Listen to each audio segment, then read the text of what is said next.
Hello, good morning, good evening, and welcome everyone to Reading Comprehension webinar. My name is Payal and I will be your host today. I am one of the co-founders of e-GMAT and I'm the one who has been responsible for making the courses that you experience when you join, so when you log in. All right, so in order to make sure that all of you are well prepared for the session, we have shared these concept files with you regarding main point questions. So I hope that all of you got a chance to view these concept files. If you haven't as yet gotten a chance, definitely log back into your free trial for those of you who only have free trial access, and you will be able to access these files. Now, as most of you would know, we conduct a number of webinars every weekend, and these are all conducted for everybody, not just for our students. And we make sure that you all are well prepared to prepare for GMAT, and not just limited to GMAT. You're all well prepared for the next steps in your journey towards your MBA school. Now, in fact, tomorrow we are conducting this webinar in which Mansi, who's one of the people who are one of the top 1%, who falls in the top 1% of all the students who has gotten 770 in the GMAT, and with that score and with her brilliant profile, she was able to get into not only Harvard, not only Wharton, not only Stanford, but Kellogg and INSEAD as well. So register for this session right now so that you can attend this session tomorrow, in which she's going to outline how she strategized her GMAT prep and how she built her MBA application in order to accomplish this feat. So that's tomorrow, and then next Saturday, Rajat is going to walk you through how do you go about handling critical reasoning questions, and why is it that pre-think is the sure shot approach towards mastering critical reasoning. So register for these two sessions definitely. Now, to understand what is the makeup of this class, we asked this question as to when do you plan to take the test. So I would appreciate if all of you could put in your responses here. Let's give it a couple of more seconds. Okay. So the largest segment here is hasn't actually taken the test date yet, about 30% of the class. And then we have a segment which is almost of the same size of people who are taking the test within the next, which is actually of the largest, so who are taking the test from 15 to 30 days. And if I combine the first two segments, about 40% of the class is taking the test within the next 30 days. So I believe that this segment has already prepared for the GMAT, or maybe you are, let's say, 60% into your preparation. So again, don't think that this session is not going to be value add for you. It will definitely work in your favor. You are going to understand how is it that you have been preparing, and if that prep method has not worked for you, why that is the case, and then what is the strategy, what are the strategies that will work for you. So everyone in this session is going to get something or the other from this session. So welcome everyone once again. All right, so now I'm going to move into another layout, and it's going to take a couple of seconds for this layout to get stabilized on your screen. So when you start to see the screen that talks about 3 parts to this webinar, that means that the layout has stabilized at your end. And in order to confirm that the layout has indeed stabilized, click on yes when you start to see 3 parts to this webinar slide on your screen.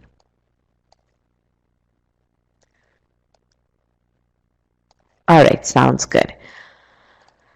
So there are 3 parts to this webinar. In the first part, I'm going to give you a brief brief introduction to e-GMAT. What is it that we do? How are our courses designed? And all that information. And as you go through this information, you will get an idea as to how is it that you should be planning your studies in order to ace the GMAT. Okay. Once we do that, we will move into the actual subject matter part of the session, in which we'll talk about reading comprehension. presentation, and then towards the end I'm going to take a few questions from you, and these questions need not be limited to reading comprehension. They can span across GMAT or even beyond the GMAT. Now, let me ask this question. How many of you aim to get a 720 or higher score?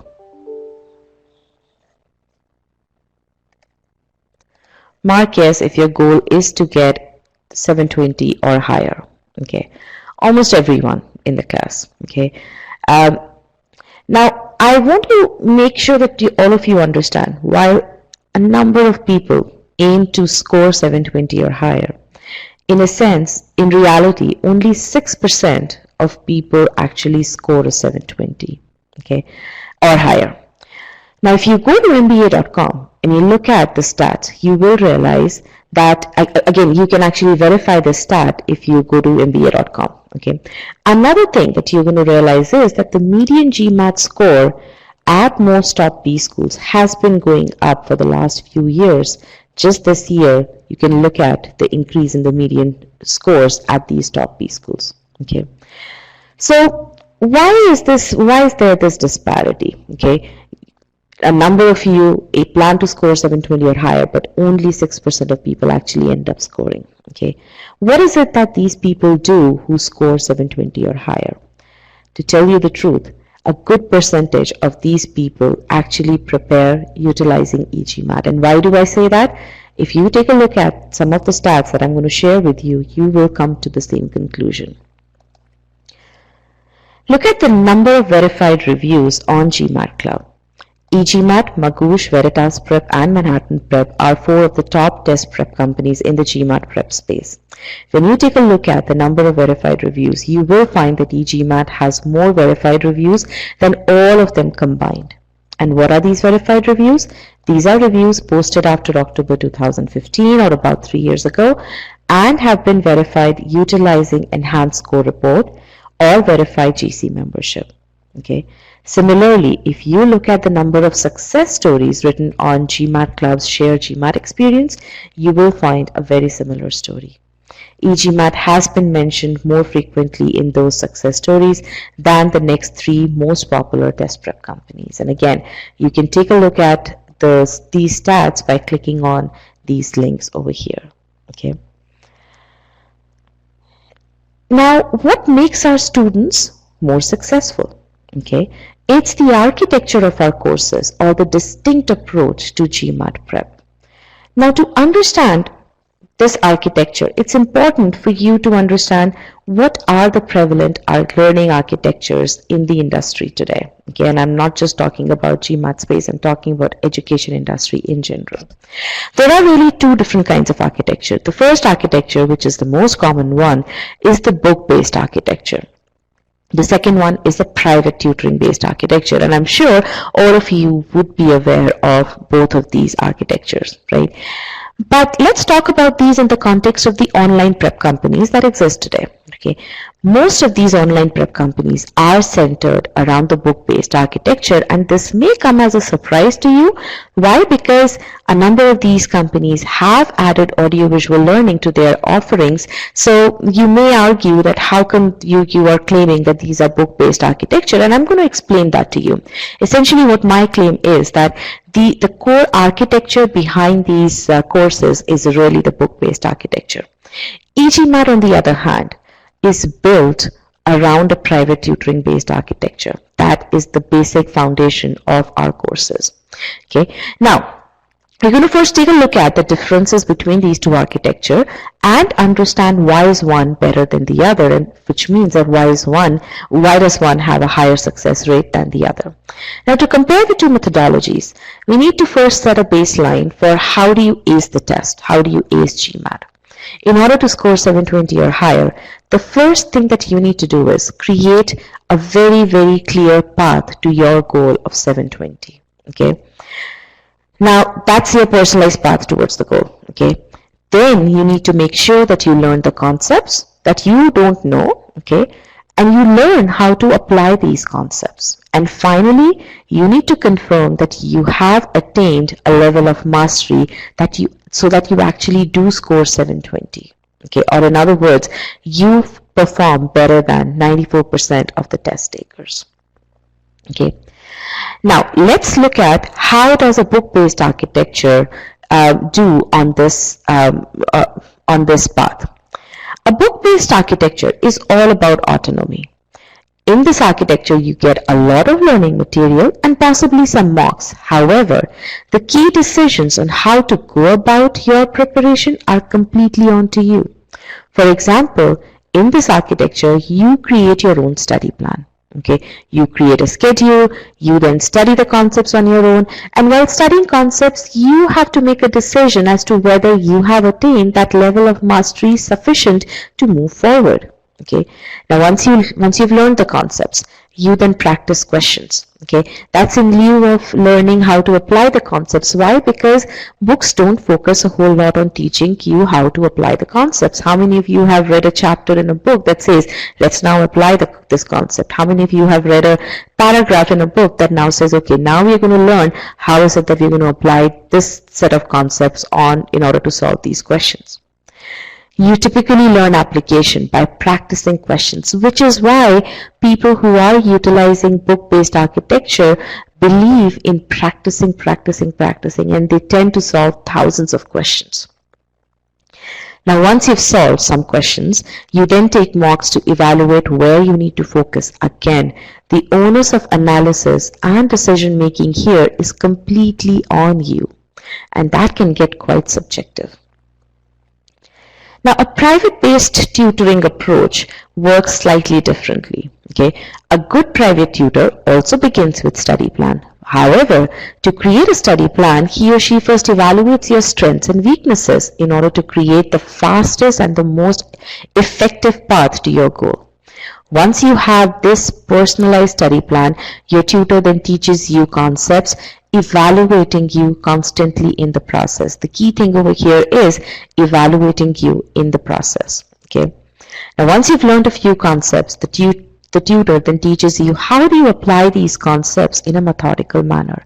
And this cycle of learning and reinforcing concepts, this is an iterative process here. This cycle of learning concepts, applying concepts, again, this is all iterative. This thing goes on for some time. After that, the tutor typically carries out a focused evaluation of your mastery of concepts. And in the event that you reach a level of mastery, you move on. Otherwise, the tutor creates a mini revision plan for you. Okay. So how do these approaches compare? If you think about it, you learn the same concepts in both these approaches. After all, the concepts don't change, right? However, there are two main differences between these approaches. Number one, the private tutoring-based approach is a lot more personalized, starting with the study plan and the constant evaluation at each of the stages. Secondly, the extent of application that you learn in a private tutoring-based approach is a lot higher. So now, all that being said, now that you understand the difference between the two approaches, let's see why is it that I'm claiming that e-GMAT is designed to behave a lot more like a private tutor. Okay, so I'm going to start with step one, which is personalized study plan. Okay, that's the step one, to define a path to your goal. And I hope that everyone has a very definitive path to your goal. Tell me right now, how many of you have already established a definite path, definite personalized path to your goal of 720 or higher?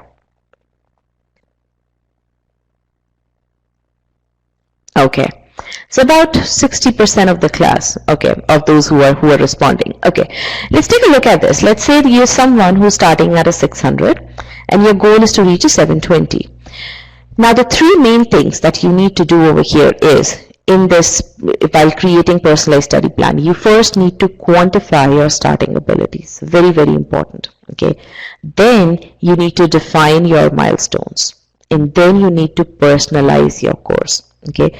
So let's talk about how is it that you quantify your starting abilities. For that, you take a Sigma X mock. Okay. And here you will be able to get all the three verbal subsectional abilities, SC, CR, RC, and the two quant subsectional abilities, arithmetic, algebra, geometry. Okay. Now, once you have these starting abilities, you then set your milestones. And what do I mean by that? What do I mean by milestones? By milestones, I don't just mean 720. 720 or higher is your end score. Okay. By milestones, what I mean is, what are those intermediate destinations that you are going to arrive at before you get to your final destination? And you get to those milestones by utilizing an AI utility that we have built that empowers each one of you to build your own personalized study plan, and we call this GMAT Planner. Okay, so what is this? It's a step-by-step workflow in which you put in your current quant and verbal scores. Again, you get that information from your Sigma X mock. Okay, and then based on your target final score, you actually establish what your quant and verbal score split should be in order for you to get to your final score. Okay, now these are not the milestones that I was talking about. The milestones that I'm talking about are over here. Now, based on the different combinations that you can get in order to score a Q50, you decide which of the combinations you want. Do you want to do good in arithmetic in both the sections in quant, or do you want to excel in one section? Let's say, what if you were, let's say you were targeting a 94 percentile in arithmetic. That means you are excelling in arithmetic while keeping algebra geometry at a lower percentile level. And again, that decision really depends on you based on your comfort level with the two topics. Likewise, over here, in order to get to a verbal score of 38, this student has decided to excel in SC, do similarly well in CR. However, in RC, the student decided, okay, RC is not my strong suit, so let me bring down, so let me not target 80 percentile or higher. I'm going to be happy with 68 percentile because that's what will definitely get me to that V38 score. Okay, so now the main thing that I want you all to understand is that you are not focusing on just getting a V38. You have actually split this V38 into these very well-defined milestones in the courses that you actually prepare. You prepare for SC, you prepare for CR, you prepare for RC. When do you know that you're done preparing for RC? When do you know that now you have accomplished your milestone in CR? When do you know that you've accomplished your milestone in SC? In order for you to figure that out, you need to set those milestones. And GMATplanner.com helps you set those milestones. How many of you who have your personalized study plan have this level of understanding today? None of you. Okay. Two people. So after this webinar, I urge all of you to go to this tool, create your own personalized study plan. You may need to take a Sigma X mock to determine what your starting abilities are. Okay, so definitely invest that time. These 2.5 I would say, if you have to take the mock test, then you will end up spending more time in getting to your personalized study plan. But these hours are going to be the most effective, will have the highest contribution towards your GMAT score, because if you plan this well, you know how is it that you're going to accomplish how is it that you're going to get to your destination.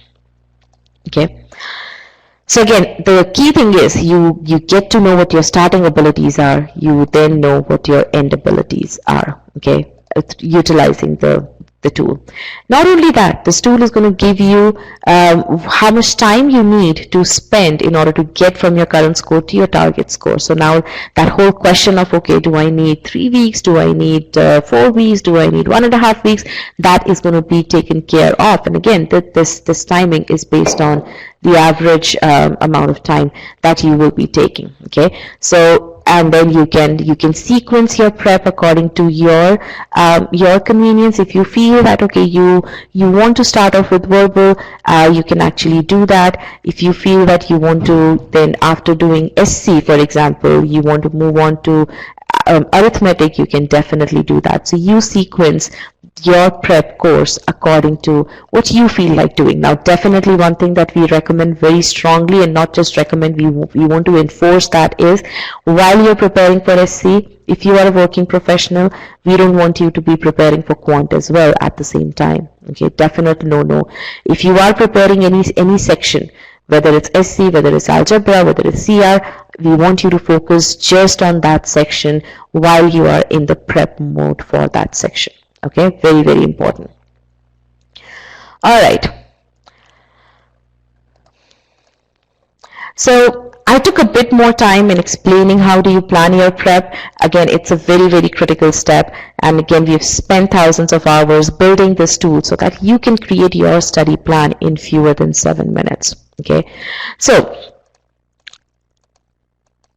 again, this is another example of how you can get towards 720 utilizing a verbal driven study plan in which you are maximizing your verbal score versus a quant driven study plan in which you are actually maximizing your quant score. Okay, and then further, as I explained to you, you split your SC, CR, RC and your arithmetic, algebra, geometry milestones. Okay. All right, so this was about the study plans. Now, let's talk about concepts. Okay, we have these milestones. Now we need to see how do we personalize your learning towards these milestones. And remember, the key thing that a private tutor frequently evaluates is that whether you've learned or not. Okay, our technology platform is engineered to do the same. Okay, and now here's an example of an SC course.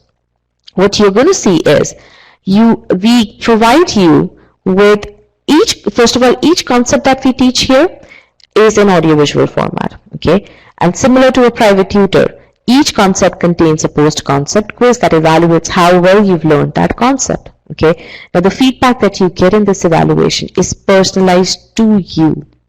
In this case, you can see that this student has not learned subject verb must exist and words that change number, these two concepts really well. So this is where he hasn't been able to learn the concepts very well. So now the system tells him that he needs to revise these courses. Okay. Now, how is this different from the other online audiovisual courses? Let's take another look at another popular course. Now, this screenshot is from Magoosh interface. There are two things that I want you to observe. First of all, these are just lessons, no evaluation whatsoever. Also, the time duration that you see is the duration of lessons, not the actual time that you've spent on the course. And secondly, in the context of subject verb, you will see that the breadth of coverage is not even comparable. Overall, this looks a lot more like a book than a private tutor. Okay. I'm going to now move on to application of concepts. Okay. After you learn a set of concepts, a private tutor, remember, teaches you how to apply these concepts. He tells you that what you need to do in steps 1, steps 2, step 3, step 1, step 2, and step 3. And not only that, a private tutor evaluates your ability to apply these concepts as well. Now, that's exactly the same thing that we do utilizing technology. Okay. Here again, we are back to the subject verb block, and what you see is a dedicated application file in which we teach you how do you apply these concepts, outlining exactly what a private tutor does. What do you do in step 1? What do you do in step 2? And so on. And then we have a dedicated practice file in which we evaluate your ability to apply. Okay. Finally, we have a list of official questions in with which we provide you with comprehensive e-GMAT solutions so that you understand how is it that you should be applying the process on official questions. Okay, and you get a score for each of these files. Now, this is how every module, whether it's in quant course or whether it's in verbal course, is architected. Okay. Now, by contrast, in Magoosh, there is no application file. There is only one practice file with 5 questions, and this practice file is common not just to subject verb but also to pronouns. And lastly, there is no score indicator. Again, as in the case of a book, the goal is to simply provide you information and not so much provide you the feedback that is personalized to your ability. Now let's talk about how do you evaluate the extent of mastery that you've accomplished. You utilize Scholaranium. Here's an example. Now the student takes an ability quiz and gets a 76 percentile. Okay. Now the skill data in Scholaranium clearly indicates that this student needs to focus on comparison. Okay, so this student has a clear path from 76 percentile to 90 percentile, something that is a very, very unique thing which only Scholaranium offers to you. Now that you understand the key differences, right, I hope that you can understand why we are saying that e-GMAT is a lot more like a private tutor than a book. Okay, now you can create an amazing architecture, but to truly make it impactful, you also need to have good instructors who create that kind of content. And at e-GMAT, we have some of the best instructors that you're going to find in the business. In fact, 4 out of GMAT Club's top 5 instructors work for e-GMAT. Instructors who not only work full-time in helping you ace the test, but also have been reviewed a lot more frequently on GMAT Club. So, given all that, it's not a surprise that while only 6% of individuals score 720 or higher, a good number of them study with us. I welcome you all to connect with Rajat on LinkedIn so that you can meet more than 12,000 students and just connect with them. Now, I did take longer in this introduction part, but again, I want to make sure that all of you plan your prep really well, because that's one big step that students do not do. Okay, and that's the one thing that can keep you away from your GMAT score. And once you do plan your prep well, you then learn the concepts, you learn the process, and then you basically learn where do you utilize Scholaranium to get there, okay, to get to that mastery. So now let's come to our subject matter part of this session. Now, to begin with, I'm going to ask you certain questions about how is it that you prepare for reading comprehension today, okay? So, let me bring my polls here.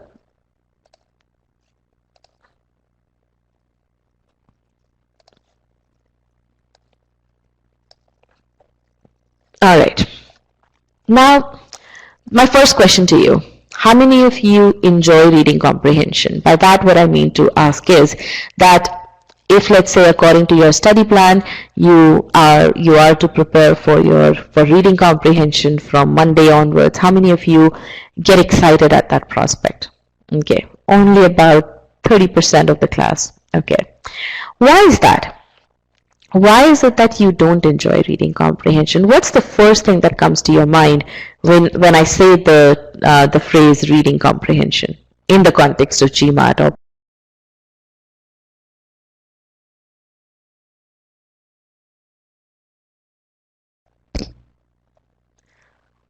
Okay, one thing that I did not do, and I apologize for that, I did not introduce Komal. Komal is our GMAT strategy expert, and she will help me. She has been helping me in this session answering questions from you. Now, the questions that I ask you, please put the responses to those questions in the short answer poll over here, or in the yes/no poll, or any other polls that I bring about. However, the questions that you have from either Komal or I, please put those questions in the Q&A pod. Okay. Now, I may not be, so Komal will help answer those questions, and towards the end of the session, I will take questions that still remain unanswered, or any new questions that you may have. Okay. So let's come back to the RC approach. It's time consuming and sometimes very long passages with multiple ideas. It's boring, need to read it twice or thrice. Takes too much time to conclude. Okay, I do see one positive statement, reading, which I love doing. That's good. All right, there is a little bit of love towards RC. I'm glad to hear that. That's the first time I've ever seen a positive statement over here. So good. Too time consuming with normal read and understand approach. All right, tedious and boring. Okay. So these are the first things that are coming in the mind. So primarily what a number of you are saying is that it just takes long to read. It just is tedious. It's just a lot of information. So what you're telling me, in fact, are the very characteristics of reading comprehension, right? If you think about it, reading comprehension has to be a large passage. You can't really have very short passages. You have to read those. The passages have to be complex, right? In order for them to be at the GMAT standards, right? So the reason why you don't love RC is because of the very nature of RC, okay? And how you can actually start loving RC is if you master how is it that you should be reading, okay? If you master the I won't call it art, but the skill of reading, you will start to love reading comprehension. Do you guys agree with that? If only you knew how to read properly, how to read in the right manner, you will start to enjoy RC. Okay, right, good.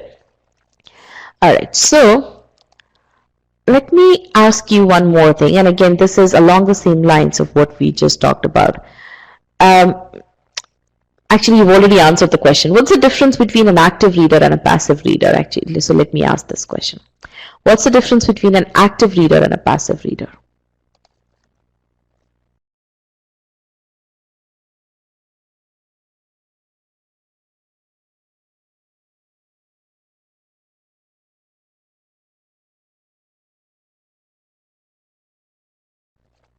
Okay, active reader stops to reflect on what he's reading.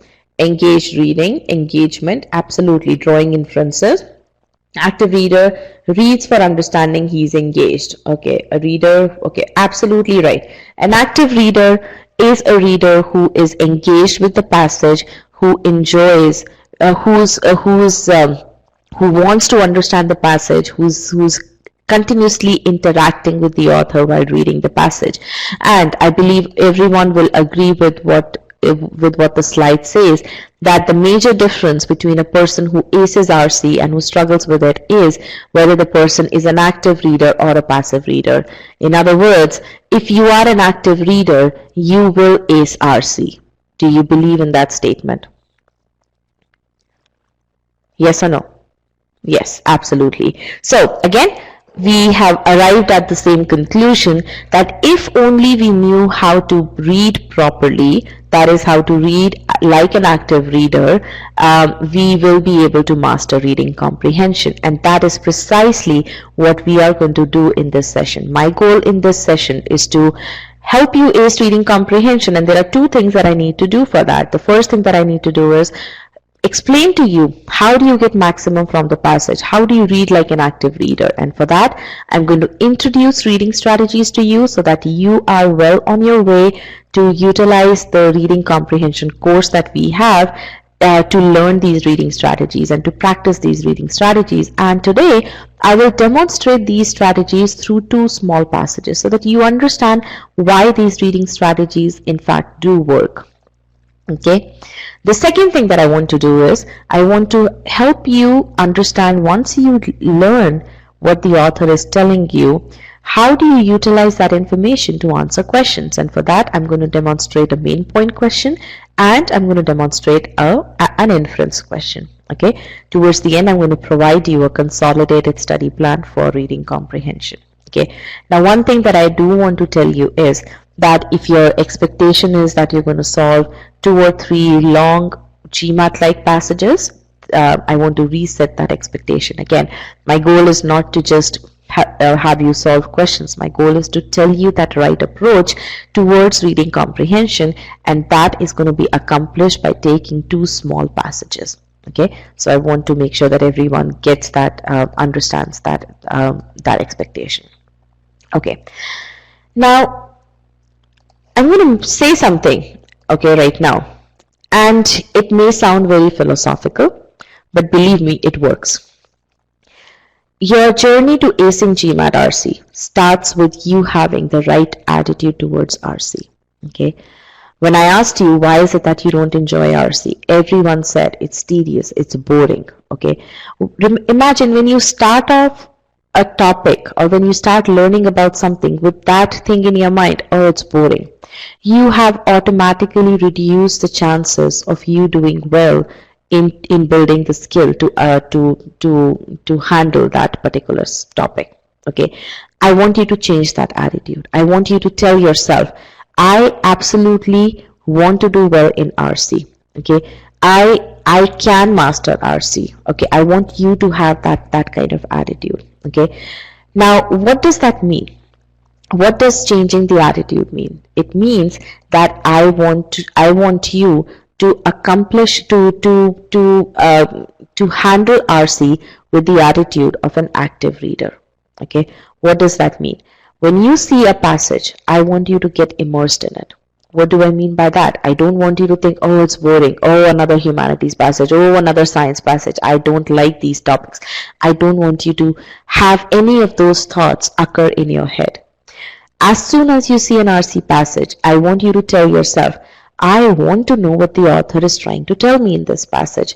The author has taken so much time to write this long passage, right? I want to give it at least, 4 to 6 minutes in the when you are ready for the GMAT test.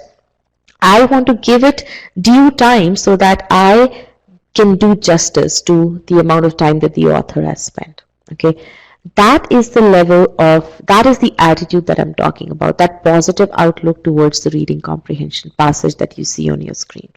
Okay, I cannot tell you how to get immersed. All I can tell you is this is the emotion that I want you to have when you see that passage. I want you to eliminate that emotion of, oh, it's boring. Okay, boring words should not be in your dictionary when it comes to reading comprehension. Okay, now why is it so very important for reading comprehension and not, let's say, for quant? I mean, do you guys ever feel, oh my god, it's a word problem question, or do you guys ever dread a quant question or a sentence correction question? You may dread certain kinds of questions, but not sentence correction as a whole, because again, those are short sentences, right? I mean, relatively speaking. Likewise, CR passages are shorter, right? Now, but RC, right away the reaction that you get is, oh, it's long, oh, it's boring, right? I want you to change that. Okay, and again, as soon as you start doing that, the reading strategies that I talk about are going to come in very, very naturally to you. You will be able to apply those reading strategies if you have this positive outlook towards reading comprehension passages. Okay, is this point clear?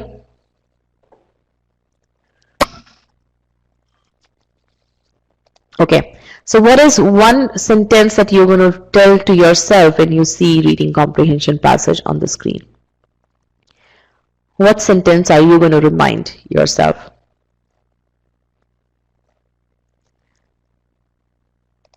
Okay, wow, that's I want to read this. Good. You got this. Good. This is so interesting. Very nice. Very nice. I can excel this. Okay. Last passage of my life. Okay. This is not so boring. Okay. Remove boring from your... Okay. Let's go. Good. It's not lengthy. My best. Good. Very nice. I want to read this. I love reading. Good. Get involved. Very nice. So again, write down whatever sentence works for you to get that positive outlook towards RC. Very nice.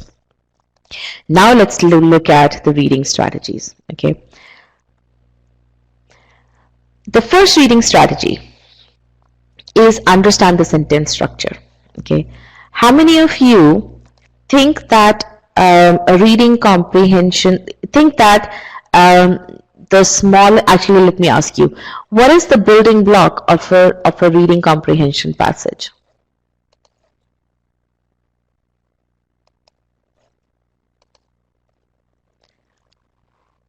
Let's get some more sentences, words and syntax, main point, the way it is formed. Okay, when I say building block, I mean the manner in which the passage is written. What is a building block? For example, a paragraph, 2 paragraphs form an RC passage. A paragraph is composed of multiple sentences, right? So again, all of you who are reading, who are saying sentence, okay, it's not the sentence that is the building block, it's the idea, because a single sentence can have multiple ideas. Okay, now why is that important to understand? Why is it important to understand what the building block of an RC passage is? Because if you consider an idea, a sentence to be a building block, then you're going to read a sentence in its entirety. But you won't break down the sentence into its smaller chunks. But if you understand that the idea is the building block, then you're going to now look for one idea, second idea, third idea, fourth idea, regardless of whether all these four ideas are in the same sentence or not. Okay, and that's where understand the sentence structure, reading strategy comes into picture. Okay, I want you to, when you're reading the sentence, I want you to read the sentence slowly. I want you to read the sentence to understand not just the entire sentence, but all the ideas that form that sentence. Okay, and you learn this strategy, you learn how to understand the sentence structure utilizing the Master Comprehension course. Okay, so essentially I want you to break down the sentence into its multiple ideas so that you understand all the ideas, so that you understand the building blocks of an RC passage. Okay.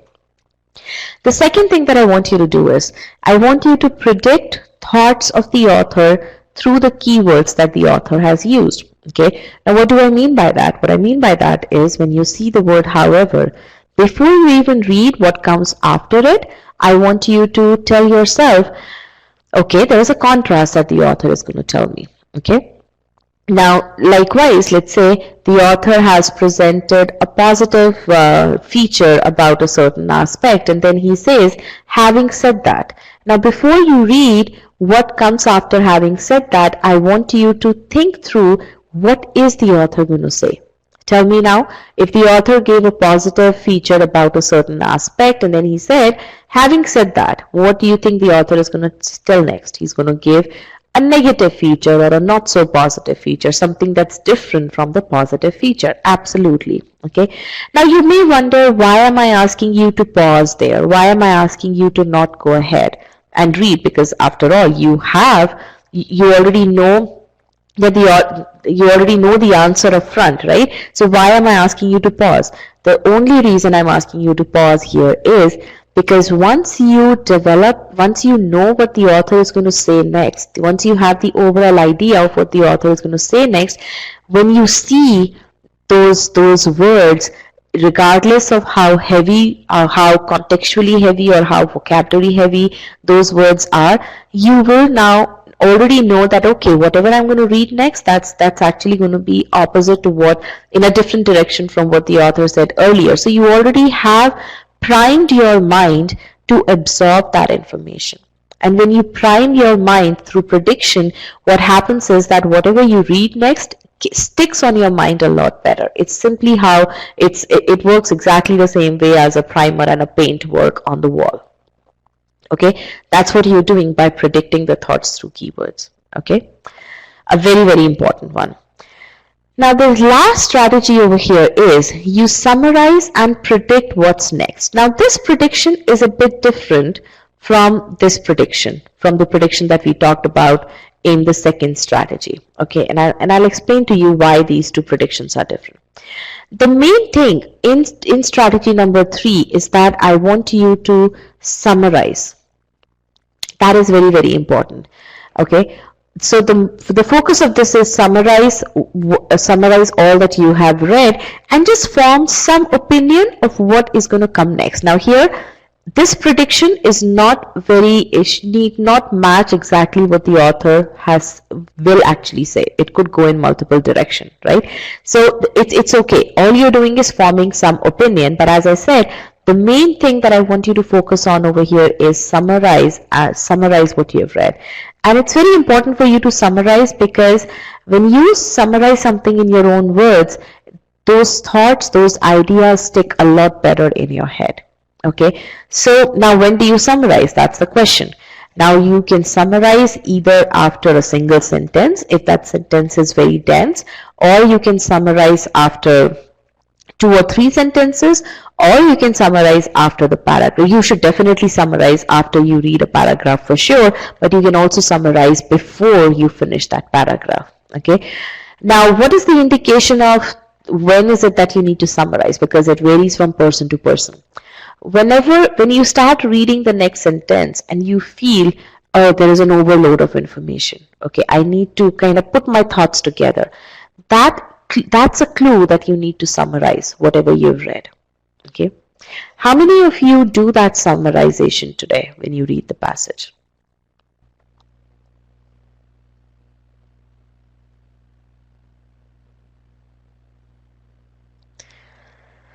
Okay. So almost 45, 44, 45. Okay. All right.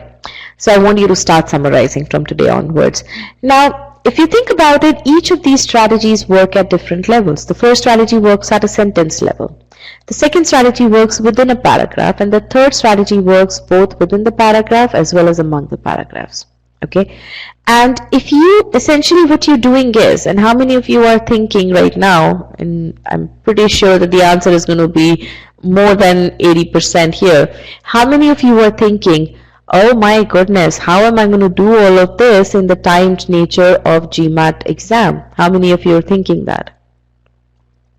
Okay, so more than 90% of you, and that's a very, very logical line of questioning. Okay, and let me then tell you one more thing. You need to apply these reading strategies slowly. Okay, I'm making this statement here. You need to apply these slowly, because if you apply these fast, you are not technically applying these strategies. Okay, in order for you to improve your comprehension, in order for you to get to that level of ability in reading comprehension, you have to apply these strategies slowly. Okay, so now you must be thinking, okay, am I not talking about the same exam? I am talking about the same exam. When you apply these strategies slowly, as you are building your ability, your skill level to read appropriately. Okay, as you do this on 20 passages, for some of you it may click after 10 passages, but you do this on 20 passages, the 21st passage that you do, you will automatically realize that timing is not even an issue. You are able to actually read and answer the questions within the time constraints of the test. Okay, and I'm going to show this to you later, but I'm just going to make a statement here. The total amount of time that you are spending on an RC passage remains the same, whether you use this process or your own process. In fact, if you use this process, the total time may actually even come down. Okay, but even if we assume that the total time to answer the passage remains the same, how this thing is working is you are actually moving the time from evaluating answer choices to reading the passage. You're just redistributing your time, and I'm going to show that to you later on once we get a hang of applying the strategy on some passage on 2 passages. Okay, but again, right now, you need to apply this slowly. Okay, now 2 of you are saying over here vocabulary is going to be difficult. Again, GMAT is not a test of vocabulary. That being said, you have to have a certain level of comfort with the level of language that's used in the test. But that's not an issue, because you will be exposed to similar level of language when you are going through the e-GMAT content. Okay, remember, you have all these passages in the course, you have all these passages in Scholaranium, you will be practicing on official content. So you combine all of that, you will solve at least 50 passages before you move on to your test, at least 50 passages, right? So when you combine all of this, you will get exposed to the kind of vocabulary that you will see in the test. Okay, so you don't really have to go a different way, or you don't have to start off building your vocabulary through word list or whatsoever. Just by sheer action of learning through the process of going through the learning and the practicing and the refinement phases of your prep, you will get those skills, you will build that vocabulary. Okay, So don't fret over that. The key thing is you have to do the course in the right manner. And again, when I put it all together into a study plan for you, you will understand what do I mean by that. Okay. All right. So now there is one, apart from these strategies, there's also a couple of tactical strategies that I want you to be aware of. The first one over here, which you will be applying actively over here, is shorten the technical terms. Okay. Now, again, you will see passages of different topics that you're not very well familiar with, and the author likes to use these technical terms. Okay, so it's very important that you don't let those technical terms work as speed bumps, okay, to slow you down. I don't want you to do that. So simply shorten those technical terms so that they don't get in the way of you understanding the passage. Okay, so now what we're going to do is we're going to apply these strategies slowly to one small passage.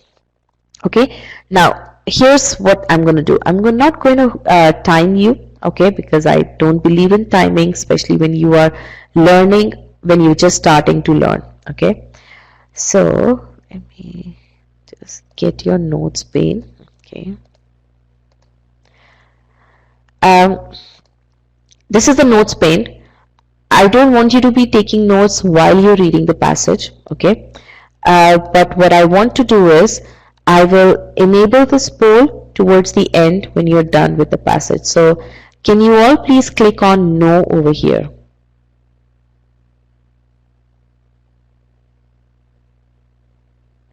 Good. So when you are done reading the passage, I want you to click on yes. When about 50% of class is done reading the passage, I'm going to enable this poll, or maybe, so I'll keep this poll enabled. When you're done reading the passage, I want you to put the summary of your notes here. I may or may not read these notes, but this is a good practice for you because I want you to take notes actively. Okay, your notes could be short, your notes could be long, your notes could be in full sentences, they could be in shorthand. However you like to take notes, you take notes. Your notes could be visual. It really depends on you how you want to take the notes. Okay, but towards the end, I want you to summarize your notes and put them over here. Now, once about 50% of the class has clicked on yes over here, I'm going to show you the question and then you will answer that question. Okay, all right, let's get going.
All right, here's the question.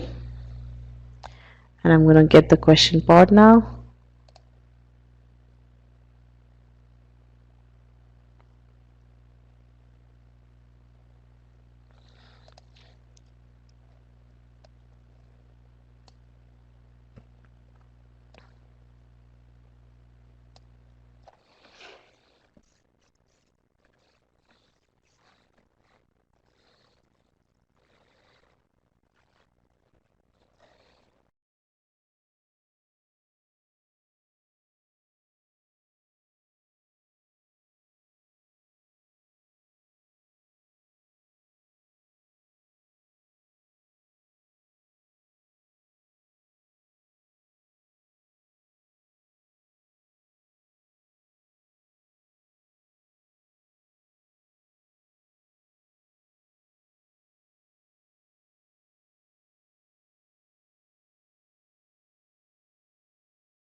All right, last few seconds.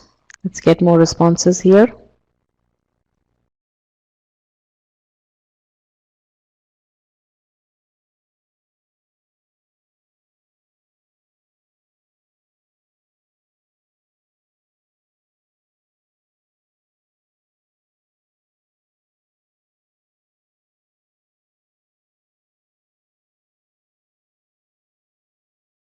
All right, I'm going to end the poll now. So about 50% of the class has selected choice D, and then choice C is also pretty popular. Okay, there is some love for choice B, so we'll discuss these in detail once we get into solving the passage. So after we are done reading the passage. So how was this passage? Let me get my poll here.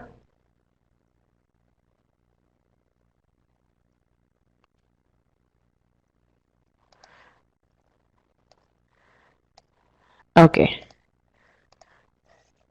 So tell me, how is the passage? How many of you were able to apply the strategy, or which strategy did you try to apply?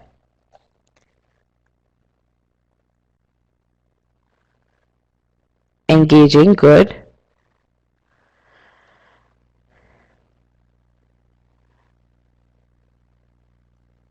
Okay, so what strategy did you try applying? Attitude, okay. Slow reading, good. Okay, good. Very nice. So let's go through how I read any passage, regardless of whether I'm solving a GMAT question or I'm reading anything on Wall Street Journal or New York Times, okay, or any book that I'm reading, okay. So I'm going to walk you through that, and then I'm going to ask you certain questions as I'm reading it, okay.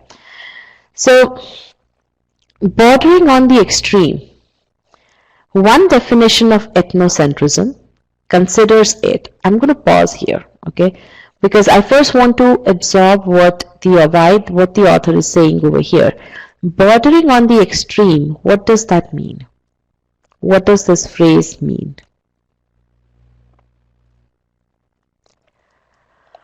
What does the phrase bordering on the extreme mean? One extreme meaning, absolutely right. One extreme meaning. It's a drastic view. It's his view, absolutely. So it's a drastic view. There is an exaggeration there. Now, what is the drastic view here? What is drastic? Is it one definition, or is it ethnocentrism? What is drastic here, or what is exaggerated here? It's the definition, absolutely. So the author is not saying that ethnocentrism or EC is exaggerated. The author is saying that the definition that I'm going to present is exaggerated, right? Now, what else does it mean? If the author is presenting one definition and that definition is exaggerated, is it correct to infer that there are other definitions there as well? Absolutely. So what did I do here? Reading this information, what is it that I did? I drew an inference. Absolutely, yes. Okay. Now, I don't know whether the question that I'm going to get on this passage will have any inference question or not, but I drew an inference. And this is what I need to do when I'm reading a passage, when I'm interacting with the passage. Okay, so I first understand what's given to me, I then draw an inference, whatever I can, and then I move ahead. So bordering, so I know that there is exaggeration. Okay, I know that ethnocentrism is a technical term, so I can shorten it up as EC, and then I move forward. So one definition of EC considers it. Now, what does it refer to here? What does it refer to? EC, absolutely. Now what am I doing here? I'm applying my grammatical understanding, okay, which means that I'm trying to so I'm utilizing my grammatical understanding of English, and I'm understanding, okay, what does it refer to? Okay, considers it a schematic in-group out-group differentiation in which. Now what is going to come after in which?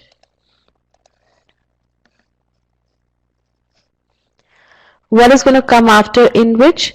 Some explanation, right? So it's going to present certain details. So I'm going to pause here because I know that I'm going to get another set of detail right now. So let me first understand what the author has said here.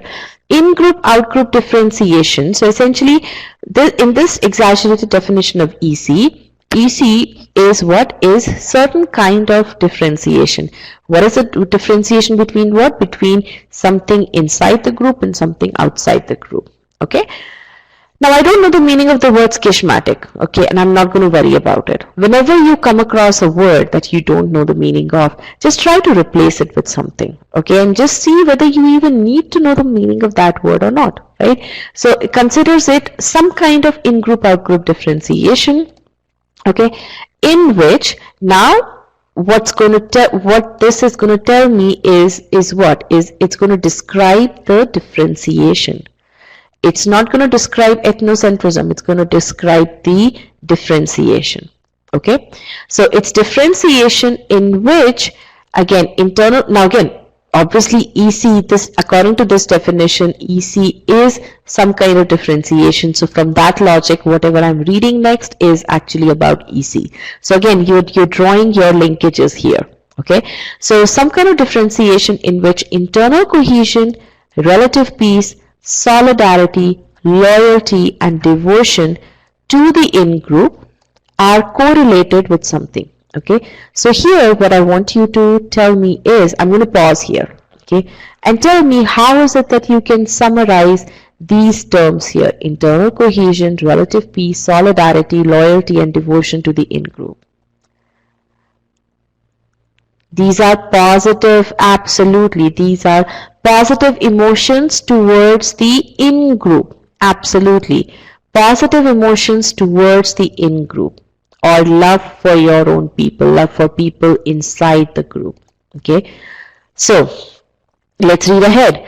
In which these positive features or positive emotions towards your own people are correlated, are linked with a state of hostility towards outside groups, are linked with hatred towards outside group, which are often perceived. So again, I paused here. Why? Because which is going to give me further description. Which are often perceived. Now, what are often perceived? These out groups are often perceived as subhuman or incorporation of evil. So outside people are considered evil. Now you put it all together. So what you've done right now is you have understood the meaning of each and every small part of the passage. Okay. Now you put it all together in your own words. Essentially, what the author is saying is that there is one definition of EC, and according to and this definition is exaggerated, right? And what is it according to this definition? According to this definition, EC is according to this definition, following are correlated. That if you love for your own people, if you love your own people, you then automatically get hatred for outside people. Okay, that these two things are linked with each other. Love for your own people is linked with hatred towards outside people. Okay, and that's what this one definition of ethnocentrism indicates. Now, how many of you were able to understand that there is one definition of EC presented?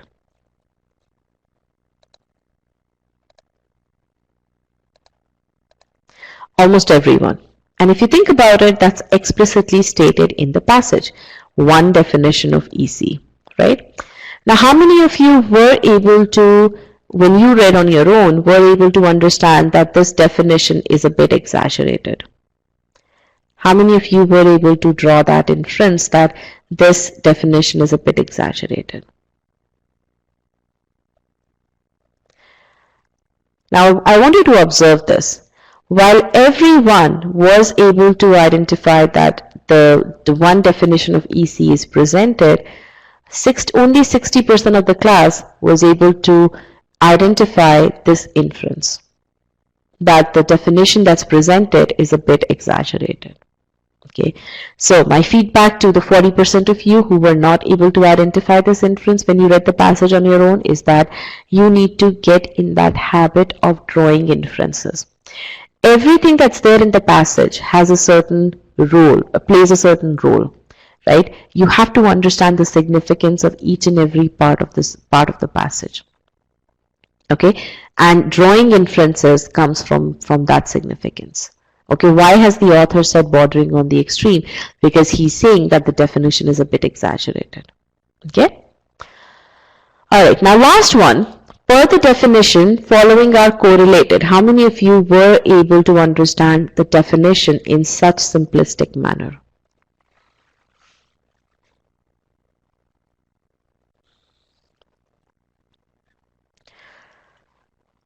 Again, similar story here. Fewer than, okay, so fewer people were able to summarize the definition. So that's another very, very important skill.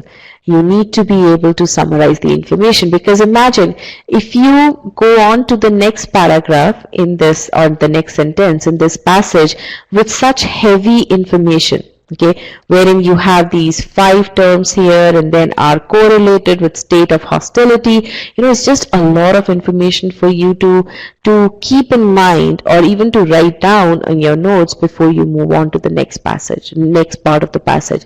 So it's very important for you to summarize information as you go along, because that aids in your understanding of the passage.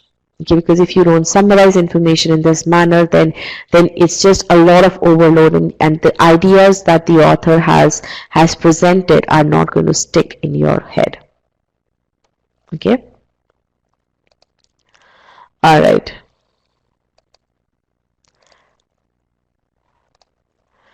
Okay. So are you able to understand how I am applying the strategies? Is the demonstration of strategies telling you the significance of strategies? And again, these strategies are not going to come to you overnight, or they're not going to, you won't be able to do them right off the bat, right? But I want, again, the goal of this webinar is to make sure that you understand the utility of these strategies, okay? So that once you understand that, okay, this works, that's when you go and start applying the plan or executing the plan that I provide to you. Okay, but you need to have that confidence that this works. Okay, so now let's solve the question, and I am going to actually, let me read through a couple of notes here. Okay, definition of EC from the perspective of in-group, out-group differences. Okay, so again, this is not a complete. First of all, the definition is not there. Secondly, the exaggerated part of definition is not presented. One definition is about how people differentiate between insiders and outsiders, both on the extreme. Okay. Again, this one does summarize the definition, but it doesn't say what is that the definition is exaggerated. Internal cohesion, solidarity in group, hostility towards out-group perceived as. Okay, so again, internal cohesion, solidarity, these 5 terms, you haven't summarized them into simpler form. Okay, so that is so, but you did try to summarize the definition. Okay, now ethnocentrism favors in-group and not out-group. That is not actually correct. Why? Because that's not what ethnocentrism, that's not the full definition of ethnocentrism. Because when you write down that ethnocentrism, according to this, people love your own people and they hate outside people, then you're not actually capturing the entire essence of the passage, because you're not saying that this is an exaggerated definition. Okay, and that I'm going to tell you how that plays a role in answering the question. Okay. So let me now bring back the question board here.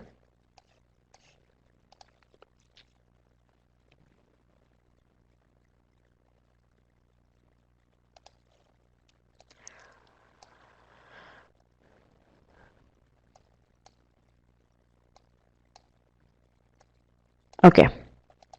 So the first choice, and not many of you selected this one, to criticize a concept that encourages hostility.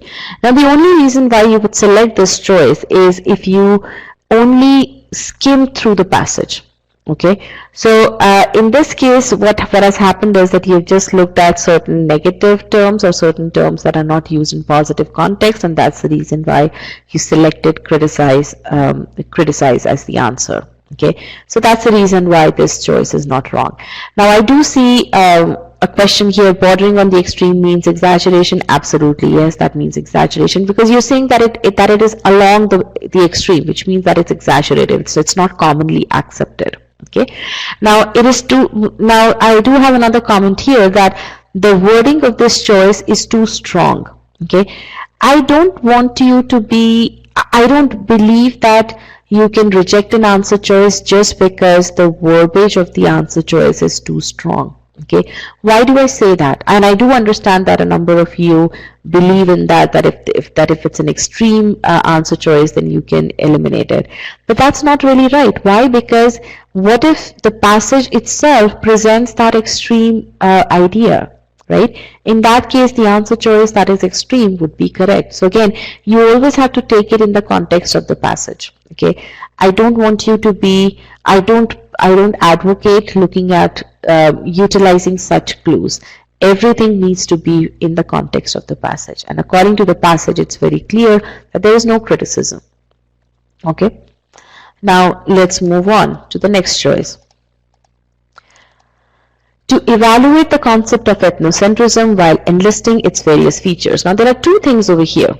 First of all, this choice was attractive to quite a few of you because I believe of the phrase its various features. And why do I say that? Because there are 5 different terms there: internal cohesion, solidarity, blah blah blah. So they do appear to be features if you skim through the passage. How many of you selected choice B because of this reason? How many of you selected choice B because of that reason? Okay. And there were a total of how many? 29 people who selected choice B. So quite a few of you selected it for this reason. So again, my feedback to you is that you are concentrating on the surface of the passage. I want you to go in the depth of the passage. Okay? Alright, now another reason why this choice is wrong is because of the word evaluate. Now there is no evaluation happening here. What do we mean by evaluate? Tell me. What do we mean by evaluate?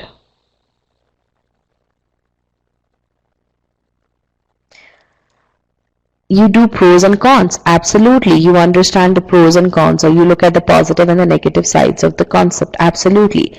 Now in this question, you would have selected evaluate only because you saw there are positive and there are negative terms there, right? Now again, if you observed it from that perspective, if your rationale was that, then again you only were skimming on the surface. You didn't go into the depth of the passage that you're required to go through. Okay, so very, very important. So evaluate is not, there's no evaluation here. All the author is saying is that it's simply defining what EC is. He's giving an extreme definition. Okay. Now let's take a look at choice C, which quite a few of you selected, about 23% of the class. Now in this choice, I will say that this is the closest choice. But again, had you drawn the inference, you would know that, okay, this choice is not correct. The inference about exaggerated definition. Now let me tell you, all of you understand that the definition here is exaggerated, right? Now, I want you to put, for main point questions that you cannot easily eliminate, I want you to put yourself in the shoes of the author, and I want you to ask, if you were to define a certain concept, will you only give the exaggerated definition? Yes or no? If you had to define a certain concept and you are the subject matter expert in that concept, will you only give the exaggerated definition in order to define it? No, you will not. Okay, and that's the beauty of putting yourself in the shoes of the author. Okay, if you think about it, we are making RC very human. We are making RC into a conversation, into that role-playing thing.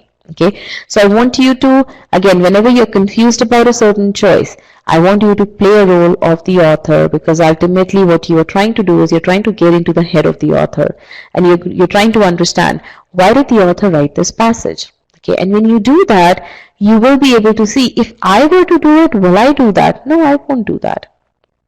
Okay, if my purpose was to define the concept of ethnocentrism, I'm not just going to present the extreme definition.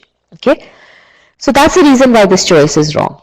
Okay, now again, had you done the inference from bordering on the extreme, as very rightly said by one of the students, you would have rejected this choice right off the bat. So now look at one thing.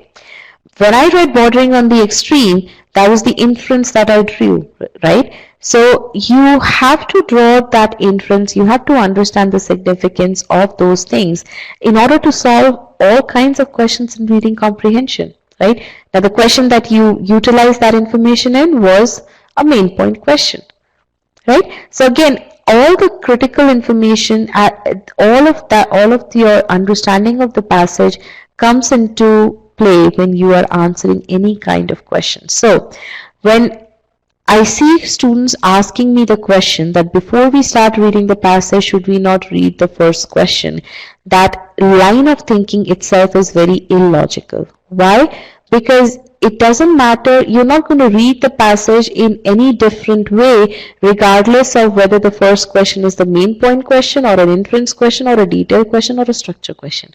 In order to solve any set of questions, you have to read the passage, and there is only one right way of reading the passage, and that is reading the passage slowly to understand everything that the author has tried to tell you. Okay, is this point clear? Good. Now let's look at last choice, and that is indeed the correct choice, to introduce the concept of ethnocentrism by presenting a view on it. Now look at the choice of words, to introduce the concept. Now again, put yourself in the shoes of the author. If you were to introduce the concept, could you use an exaggerated definition, yes or no? Absolutely. All you're doing is you're introducing the concept. Your purpose is not to define the concept. You're simply introducing the concept. So you can definitely use an exaggerated definition. And then furthermore, the test maker has said by presenting a view on it. Now he's not explicitly stating that it's the author's view, but it's okay. All he's saying is that there is one view that has been presented. And again, that goes in the line of your understanding of what bordering on the extreme means. So this choice is absolutely correct.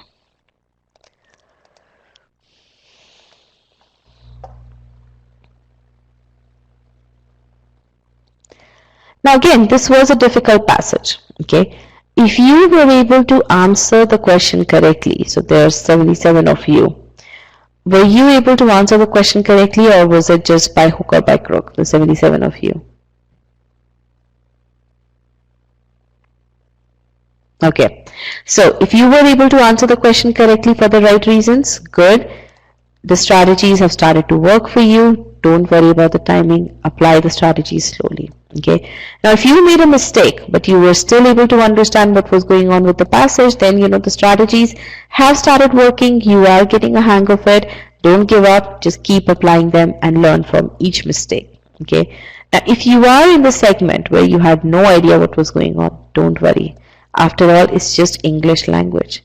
Read slowly. For you, slowly is the key. For everyone, slowly is the key. But for you, definitely. Okay? Get immersed more. Trust the author.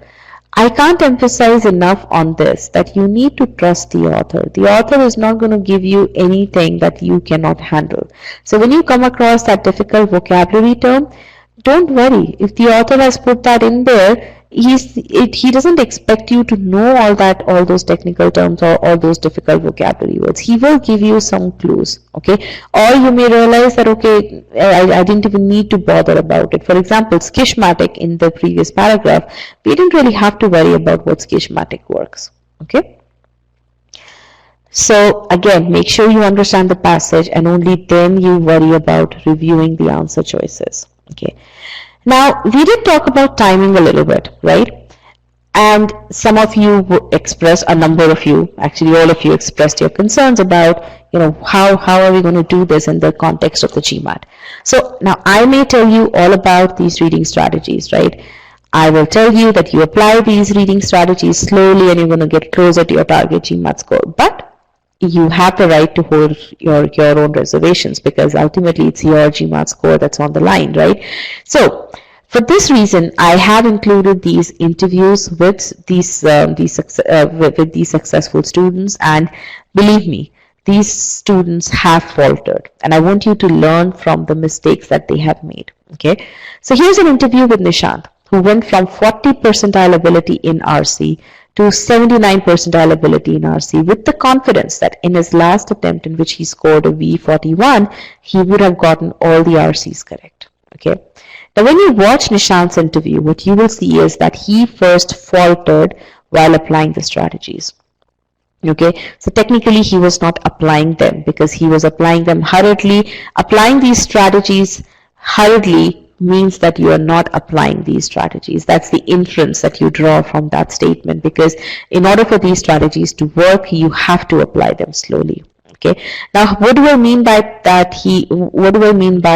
That he applied the strategies hurriedly? He would read a passage in 2 minutes and then jump to solving questions. Okay, and he would then need to reread the passage to answer the questions, and accordingly he faltered. Okay.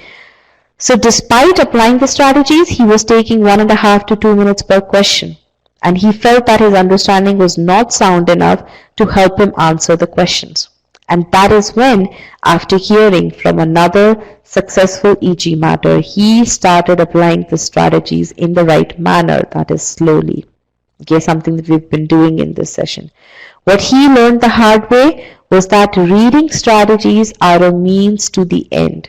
Okay, so there is no point in rushing through the end if the end goal, in rushing through the strategies, if the end goal of understanding the passage is not met. Once he changed his mindset and once he gave himself good 4 minutes to read the passage, he was able to answer questions in 30 seconds each. That was a level of confidence and the power of comprehension. So remember what I said? That overall time that you're spending on RC is remaining the same. All you're doing is you are redistributing the time. Earlier, he was taking 1.5 to 2 minutes per question. After reading the passage, slowly, he was able to answer questions in 30 seconds or fewer. Okay, that is the redistribution of time that I'm talking about. Okay.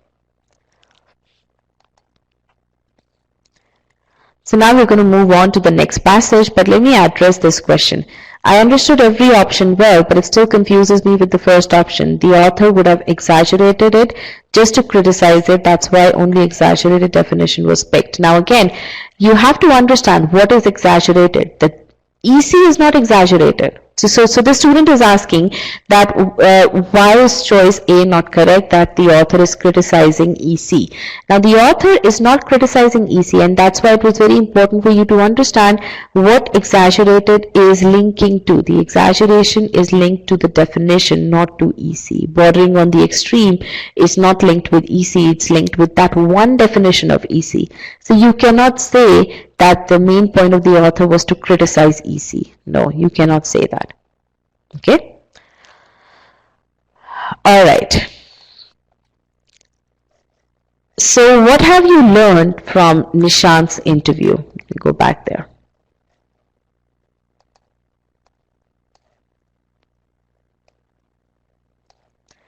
What have you learned from Nishant's interview? What else? Good. Read slowly. Take time to read. It's okay to spend time in understanding the passage. Good. Very nice. Very nice. Use the strategies to redistribute time. Absolutely. That's a different question. Are 5 attempts viewed negatively? Not if you are showing improvement. You do have to explain the 5 attempts. Why did it take you 5 attempts to go from 570 to 740, right? But again, as long as you can explain that, as long as you are improving, as long as you can explain that improvement, show that improvement, it's absolutely fine. Remember, failure is not bad. But failing and doing the same thing again, expecting a different result, that's what is bad. Okay, so now again, if you can, I would urge all of, how many of you are retakers here?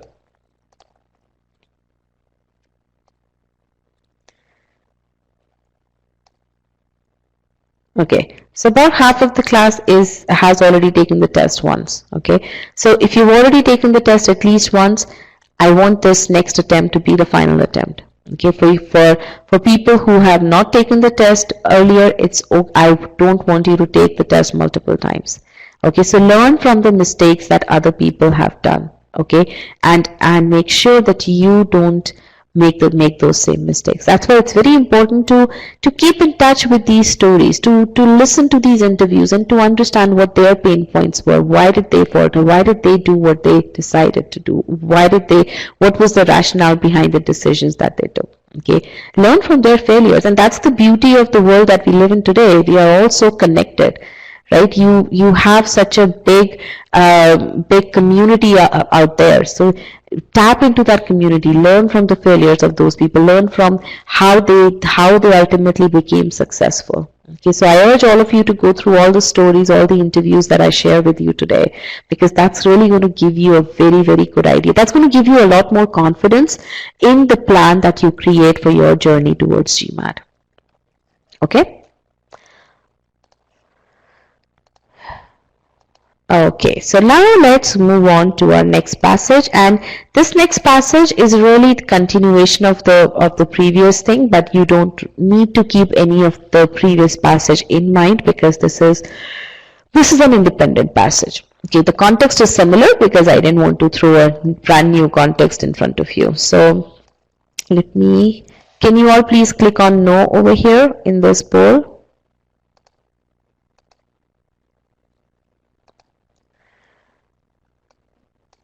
Good. Now here's your passage, and go ahead, start reading the passage and taking down the notes.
Okay, I'm going to show you the question now.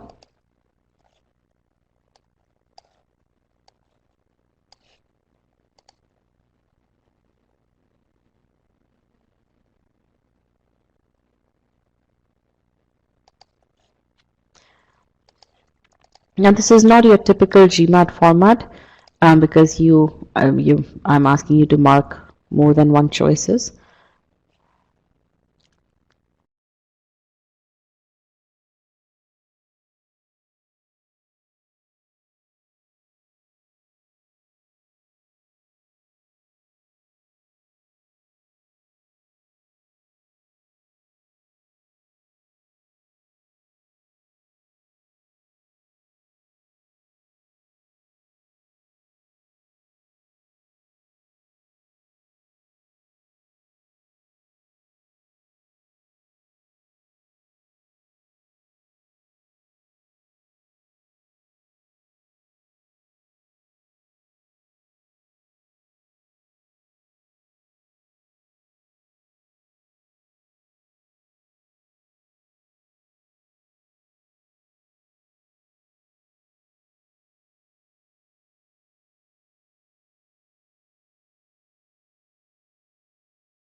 All right, I'm going to end the result. So I'm going to end the poll.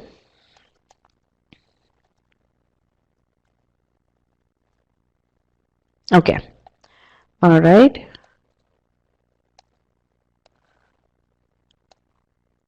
How was the experience with this passage? Better than the other one? Or same? Easier, good, interesting, better. Okay. Now in this passage, so in the previous passage we learned about how to draw inferences, we learned about how to summarize information, right? In this passage we are going to do similar thing, but there's one more thing that I am going to walk you through, I'm going to point to, that I want you to focus on in all the passages that you read, okay? And that is understanding the point of view, okay? Whose view is being talked about. So I've already given you a hint, but let me see if you understand this part here. This is a single line thing, okay? The color blue is considered to have a soothing effect on the moods of people, okay? I want you to tell me, what do you infer? Which of the two statements would you infer?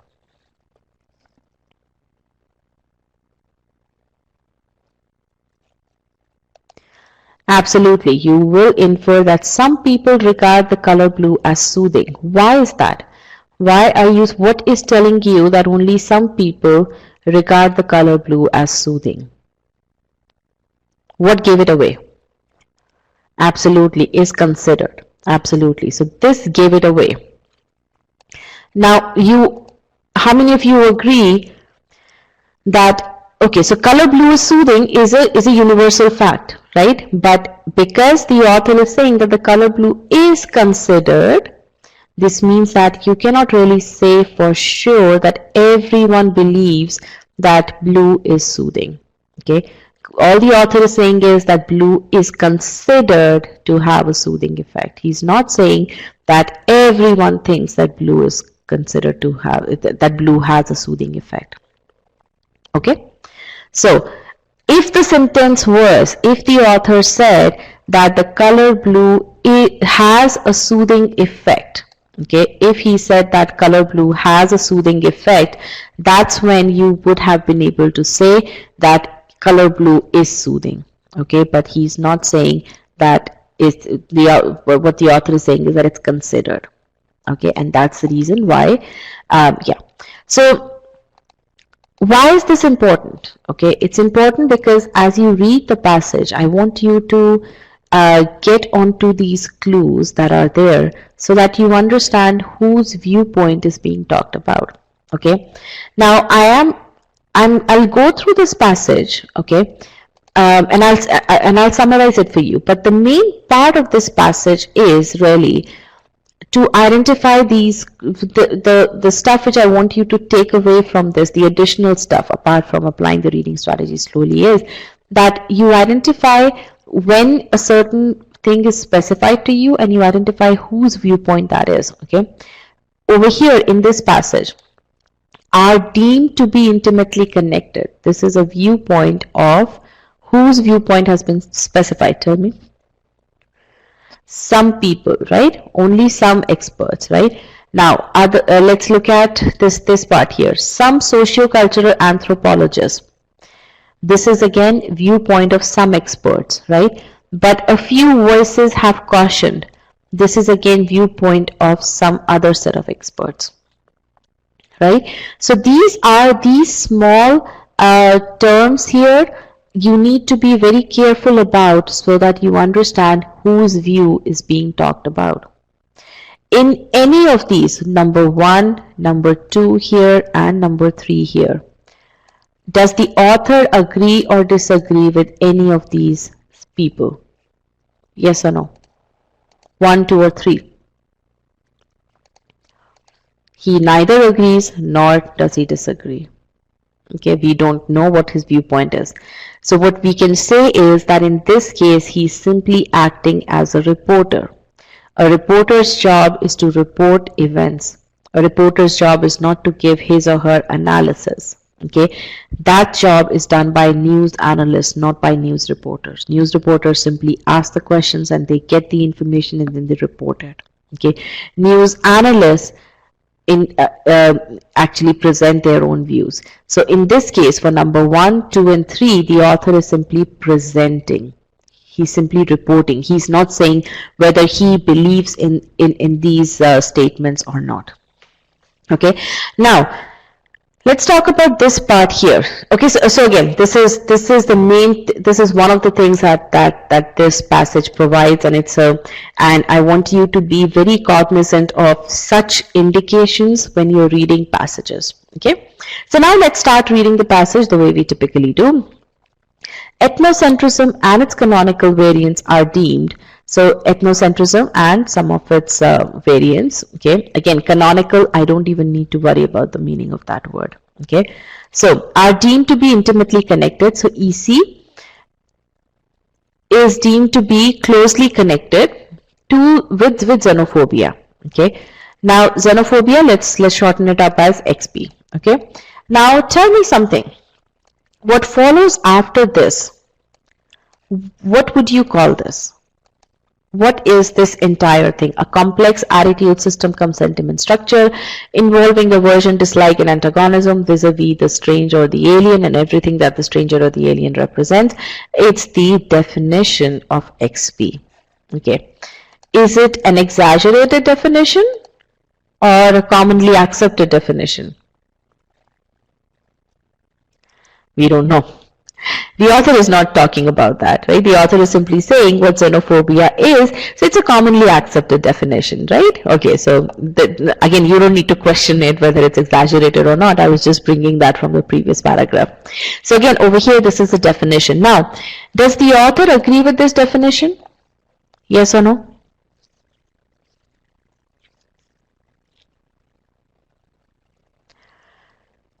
Yes, the author absolutely agrees with this definition. Why do I say that? I say that because the definition is a fact. Okay, it's a definition, right? It's a fact, and the author is very logical, so he believes in all the facts. So when you have definitions, those are facts and author believes in those. Author knows that, okay, that's what the definition is. There is no two ways about it. There is no other opinion about it. This is a fact. Okay, so that's one other thing that I want you to understand, that the author always believes in facts. Okay, so now what is this definition? According to this definition, now again, look at the amount of fluff in this definition, in the manner in which this definition is listed. All he's saying is, I can delete all of this. It's some kind of structure that involves dislike, okay, towards the strange, okay, and everything that the stranger, that the alien represents. Okay, all this is saying is XP is a structure that involves hatred towards strange, towards aliens. That's all. But look at all of this heavy words, all of these heavy words. But again, you, till the time you don't read and you don't summarize those terms, you cannot tell that. Again, you have to be able to read, understand, and then summarize it to this extent.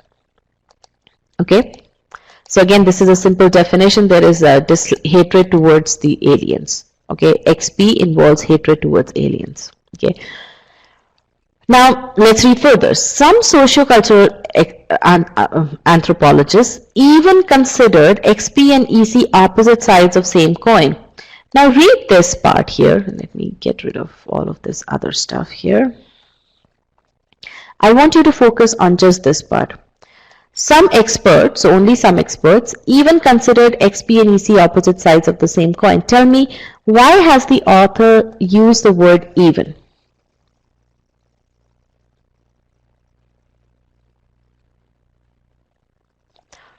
Read the entire passage, especially this part over here. I'm giving you a clue. Absolutely.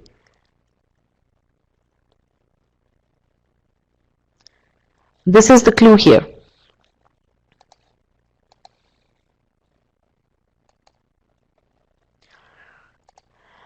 Okay, so basically what he, absolutely more extreme than previous.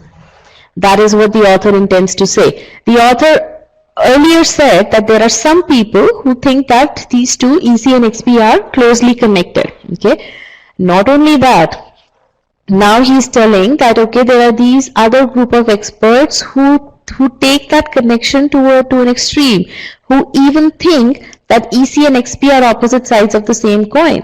Okay, so again, what have we done here? We have related information. Okay, we didn't just, we read this information and we noted this definition down, this information in our notes, and we kept it in our mind. And then as we read through this dense definition, when we came over here, we again understood why has the author written the word even. Even is a key word here.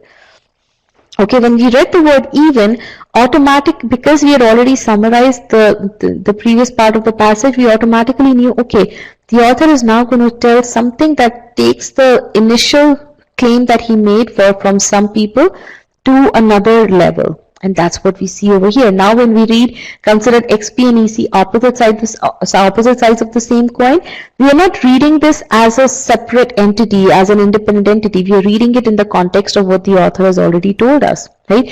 Now we can right away even understand the meaning of opposite sides of same coin within the context that, okay, what he's saying is that XP and EC, if XP is there, EC is there. If EC is there, XP is there. The way opposite sides of the same coin exist together always. If one is there, the other will be there. Okay, but now then you see a contrast word, but, which means obviously there's a contrast. But a few voices, again, there are some people who have cautioned that this need not be the case. Now what is this? This is opposite, that they coexist. This need not be the case. So again, here we are utilizing grammar. We are utilizing our understanding of English language, that this need not be the case refers to this fact that refers to this opinion that they coexist. Now, through all of this, what have you gained? What am I doing when I'm reading these passages? Have you observed how actively I am absorbing the content? Have you observed how much I am relating information from a previous part to the current part that I'm reading? Okay, and that is how you have to engage with the passage. When you engage in the passage in this manner, regardless of what the topic of the passage is, you will be very much interested. You know, here you are questioning you're actually asking, why did the author use the word even? Why has he done that? There must be some reasons. Whose opinion is he presenting? You know, it's just, if you understand the passage in this way, okay, when you take a look at the questions, the correct answer choice are going to jump out at you. And again, when you say you will not be able to finish the passage on time if you read the entire passage, you have to read the passage. Again, understand what the goal over here is. The goal is for you to be able to answer questions correctly. What's the point in you hurrying when you're reading the passage just so you can get to the question and the answer choices and you end up answering those questions incorrectly? What's the point of that? You might as well skip the entire passage. And again, you may sound that irritation in my voice, but again, I want you to understand what is important. It's your RC score that is at stake. It's your GMAT score that is at stake. Okay, it hurts me when you're not able to understand what the end goal is and then you're not able to take actions appropriately. Okay, so you have to read the passage slowly. It's not beneficial to read the questions first. I've already said that. There is no point in you reading the questions first because you're not going to get anything from it. You'll just end up wasting your time. Again, you can only read the first question and that's not going to help you at all. When you're reading the passage, you're reading the passage without any knowledge of what the questions are, because your goal at that time is to understand everything from the passage. Remember one thing. There are certain tests that have very, very bad RCs. What I mean by that is that those RCs are, when I say certain tests, not GMAT, certain other tests, okay? There, all those tricks and tips work that look at the first paragraph, look at the first line, look at the last line, combine the information, you have the main point again. All those things do not work on GMAT. Why? Because GMAT passages are very, very logically put together pieces of content. Okay, the author really spends a lot of time creating those RC passages. That's why RC, each and every part of GMAT exam is beautifully put together. Okay, so again, let's do justice to the exam. And we are all logical people, right? Let's not rely on these stupid tricks, seriously. Okay, understand how is it that the author has written the passage. Utilize those. What we have done is those writing strategies we have utilized into our reading strategies, because I have the confidence that the author, each and every passage that you're going to see on the GMAT will be written based on those writing strategies. I have that level of confidence. That's the reason why I've created the course which are based on those writing strategies. Okay, and those are the reading strategies that I'm teaching you right now. Okay, all right. So what have you learned from this passage? What are we doing? What is it that you should be doing when you read the passage? Good, very nice. And I apologize if I just went on a rant there, because again, my goal over here is to make sure that all of you are successful. Okay. All right. Questioning the use of keywords, very nice. Make short notes, read and understand, attention to detail. Okay, I appreciate the thanks there. All right. Point of view, absolutely. Point of view, understand whose point of view has been specified. Okay. What is the answer? We will get to the answer. Now what I'm going to do is I'm going to show you the question once more. Okay. And I want you to, let me bring back the question. So sorry, I have to go back, all these animations.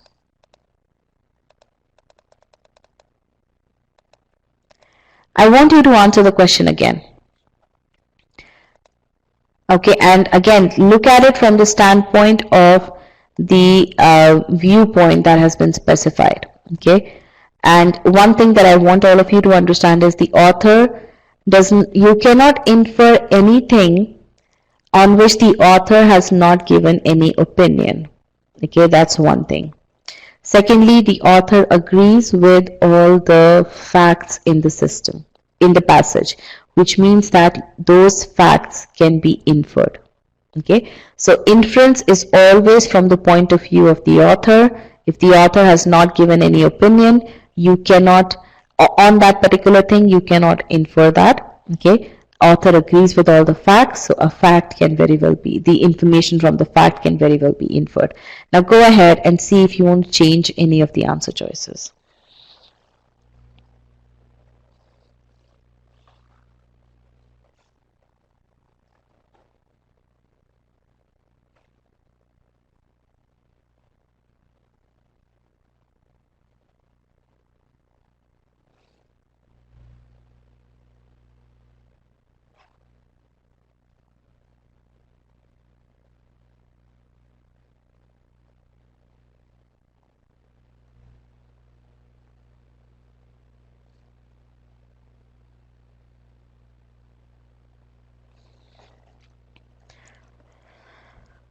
Alright, I can see some answers have changed, but look at choice D. The canonical variants of EC are closely connected with xenophobia. Whose viewpoint is that? Has the author given, does the author agree with that? The author is simply reporting it, right? So that's the reason why choice D cannot be the correct answer. Okay, let's go to the answer choices. Let's look at choice A. Choice A is saying, sorry, xenophobia and ethnocentrism are different facets of the same concept. Again, this is pulled up from, this is obtained from this part over here, opposite sides of the same coin. Again, the author has not expressed his opinion on this. Okay, so this cannot be inferred. So choice A is wrong. Xenophobia entails dislike towards the strange. This is a simple summarization of the definition, and it's a definition, it's a fact, so the author agrees with it. So absolutely right, choice B can be inferred. Let's look at choice C. They are not connected with each other. Again, the author has not expressed this opinion at all. The canonical variants are closely connected with xenophobia. Now remember, this was just a deemed view. Choice D was simply a deemed view, which means we don't know whether the author agrees with that or not, and that's the reason why this choice is not correct. Okay. Choice E represents a causal relationship, and there is no causal relationship here. So choice E is also not correct. Okay. So the correct answer here is choice B. Now again, I'm going to say this thing. You need to trust the process. Okay, I know some of you are thinking it's long. How am I going to do that? Again, you have to trust the process. Till the time you don't trust the process, you are not going to be able to apply. You're not going to be able to learn the process. Okay, cultivating new habits and mastering new methods do not happen in a single go. They take time. You can improve your RC ability in 10 to 20 hours, but for that you need to trust the process. You need to apply reading strategies consistently, not just on a passage that is easier to follow, not just on passages that are difficult. You have to follow them consistently across the board. Okay, and not just while looking at RC in the GMAT context, while you're reading any piece of content, whether it's emails, whether it's newspaper articles, whether they're articles from magazines such as Economist, you have to apply this process. Okay. Now let's talk about timing and RC. As I said earlier, and again let me just get to. All we are doing over here is redistributing time. Okay, and I'm going to right now show you a particular flow, and tell me how many of you go through that flow. Okay, you read the passage quickly in about 2 minutes. You come to question number 1. You read the question, you read choice A, you get confused, you go back to the passage. You read choice B, you think, okay, you need something more from the passage, you go back to the passage. And you do that for almost every choice. You end up spending 1.5 minutes to 2 minutes to answer the question. Okay. You then solve question number 2, you read the question, you do similar back and forth, and you end up taking about 8 minutes to solve an RC passage, anywhere from 6.5 to 8 minutes. And the other thing that happens, which is not captured over here, is the frustration, because as you're doing this back and forth, you are just frustrated. Oh my goodness, you get anxious. How am I going to get these questions correct? I'm not able to understand them. Okay, that's what happens. How many of you have gone through this back and forth, and how many of you have experienced this when you are solving RC passages? And this is happening because you are reading quickly. If you were reading the passage slowly, applying these strategies, this will not happen.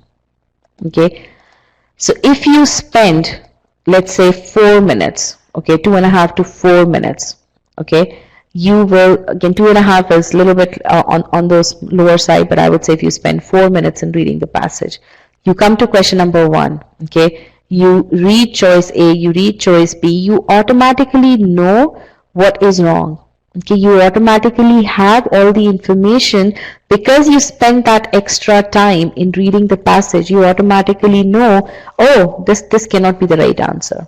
Okay, so you don't have to do the back and forth, and you can end up solving questions in a minute at the max. Okay, and that's the beauty of reading the passage slowly. As I said, you're simply redistributing time. What is the key for long passages? The same stuff. Your process does not change whether it's an easy passage or a medium difficulty passage or a hard passage. Your process does not change whether it's a long passage or a short passage. The process does not change whether it's a science passage or a humanities passage or a business passage. Okay, process is the same, and that is the beauty of the process, that it stays the same. So you don't have to think about, oh, this is the passage, now I need to get this strategy out. No, the process is exactly the same.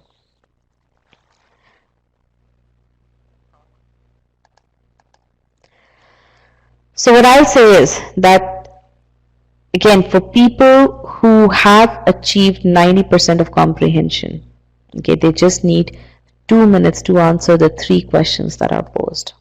Okay, and again, the key is to comprehend the passage in the first go. Now, this by no means that if you have read a sentence, you cannot come back to that sentence while you're reading the entire passage. No.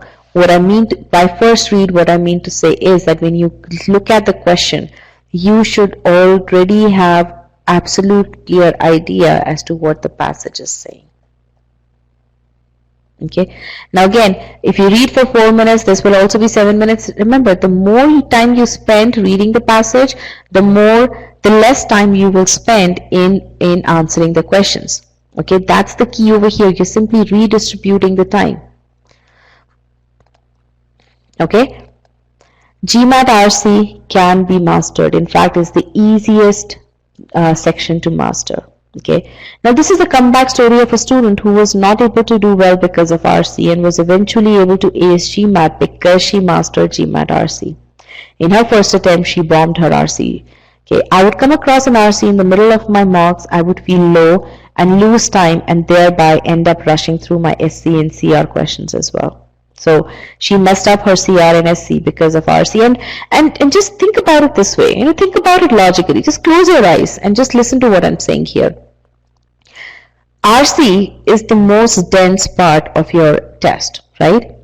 Now, if you are not able to do well in RC, the kind of low confidence that you get goes into your SC and CR performance as well. Okay, because the RC has the potential to drag you down or to pull you up. It all depends upon how you treat RC. Okay? It can be your best friend or your worst enemy. That's how I put it. And I would rather it be your best friend if you apply the strategies, if you believe in the strategies, if you work on the strategies and make those strategies your second nature, RC will become your best friend. Now then she changed her attitude towards GMAT RC. She decided to get immersed in the passage, and as she got immersed, she found comprehending easier. She was able to take good notes and she was able to get more and more number of questions correct. Okay. Now this strategy while time consuming. There is no way that I'm claiming that the process of absorbing the strategy is not going to take time. It will take time. As I said, 10 to 20 passages you solve utilizing the strategy. The 11th or the 21st passage that you solve, you're going to see the strategies work. Okay, again, as you are solving, the 5th passage, you're going to see a difference. The 11th passage, you're going to see the difference. 14th passage, you're going to see the difference. It all depends. It will definitely come to you. Okay, but the process of absorbing the strategies, that is going to take time. Okay. While time consuming in the learning phase, okay, helped her improve her score to 94 percentile on GMAT verbal. Okay. In fact, this is exactly what Arjun did. He took the test 3 times and he could not improve verbal score. He did everything that he could. RC was his pain point, and in his final attempt, he applied the reading strategies. He didn't do anything differently from what we did in this webinar. He applied the reading strategies. He focused on gaining complete comprehension. Okay. He stayed calm. And this is not me as an instructor telling you. This is a student who's toiled through the process. Okay. Again, I would request all of you to go through these interviews so that you understand what kind of challenges these students faced, and you learn from their challenges. Okay. Arjun went from 40 percentile in verbal to V41, which is 91 percentile. Okay. So how can you do that? The first thing to do is you need to improve your comprehension. Second is that you need to learn the question types, and third is to practice in the right manner. Okay. Now, if you are an e-GMAT student, you will first go through dedicated skill building exercises, which are essentially, you essentially go through Master Comprehension course, in which we teach you how do you read a sentence, how do you break a sentence down into smaller chunks to understand the meaning of the sentence. Then you go through these purpose-built reading strategies files, in which we guide you as to what is it that you should be thinking when you're reading this part of the passage. Okay, there are 3 files in which we are just teaching you that, and then we give you practice files with detailed solutions so that you can apply those strategies in practice, right? There are 8 passages with rigorous application of reading strategies. Okay, now once you do that, once you learn how to read, then you look at each of the question concept files, and you understand, okay, what are main point questions all about? Okay, how is it that I should be answering those questions? Again, we have 2 concept files in which we are simply teaching you how do you arrive at a main point once you understand the passage. Okay, then we have you practice. Same thing that we do for inference questions as well. 3 different concept files with post exercises so that you understand how is it that how much have you learned of that concept, and then we give you practice files. Each and every question type is dealt with in that manner. Now, once you finish the course, once you finish the question types of the course, I want you to do dedicated practice utilizing the application files, and then the custom quizzes and ability quizzes in Scholaranium. Okay, you get a number of passages. As I said, through this thing, you're going to be solving at least 50 passages. Okay. So again, you will get all the exposure that you need. Here's another success story who made reading like this a habit. Anastasia is a person who took GMAT 3 times. In fact, she took private tutor the 2nd time in Moscow. Now, she took Master Comprehension course too hard. Okay, and successful students do that. They build their foundation skills, how to read to understand the meaning. She also made sure, as Arjun did, to read the passage only once. And that's the power of reading the passage really, really well. Time to answer questions comes down since you are so clear about what the passage says. Okay. And I'm going to end this session by saying, on the GMAT, speeding kills. Okay. I'm just going to leave you with this. Okay.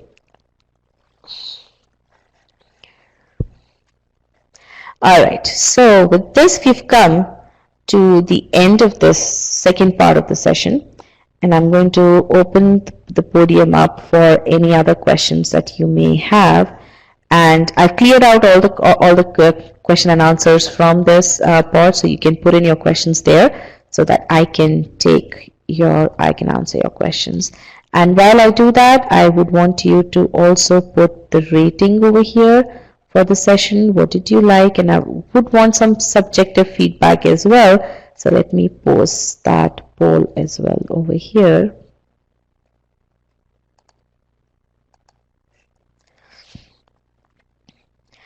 What is the key to understanding the passage thoroughly in under 2.5 minutes? That's what I've been discussing all along. You need to apply the reading strategies and you need to learn the reading strategies from the course.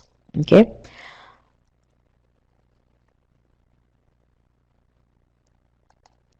While I'm reading, I seem to lose focus and quote unquote read the words without having understood anything. The predict what's going to happen focus techniques don't work for me either. Again, that's okay. You don't have to, again, if you seem to lose focus, that's the attitude issue. You have to get your mind to focus. Okay. For that, what I would say is maybe reduce the length of each segment that you're reading. Pause more frequently. Take down notes. As you take down notes, as you pause more frequently, you will see that you're getting in control of what you're reading. Okay.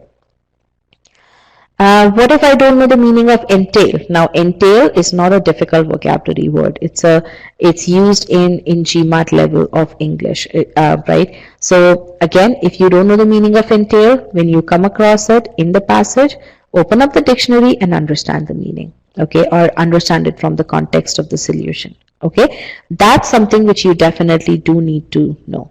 And that's why I say that you don't have to build vocabulary as a separate thing. You'll do that as you are exposed, as you go through the content in the material that you have. How can I get the recording for this session? The recording will be emailed to you within the next, I would say, 7 to 8 hours. How much time does it take to finish the e-GMAT RC module? It depends on you. Okay.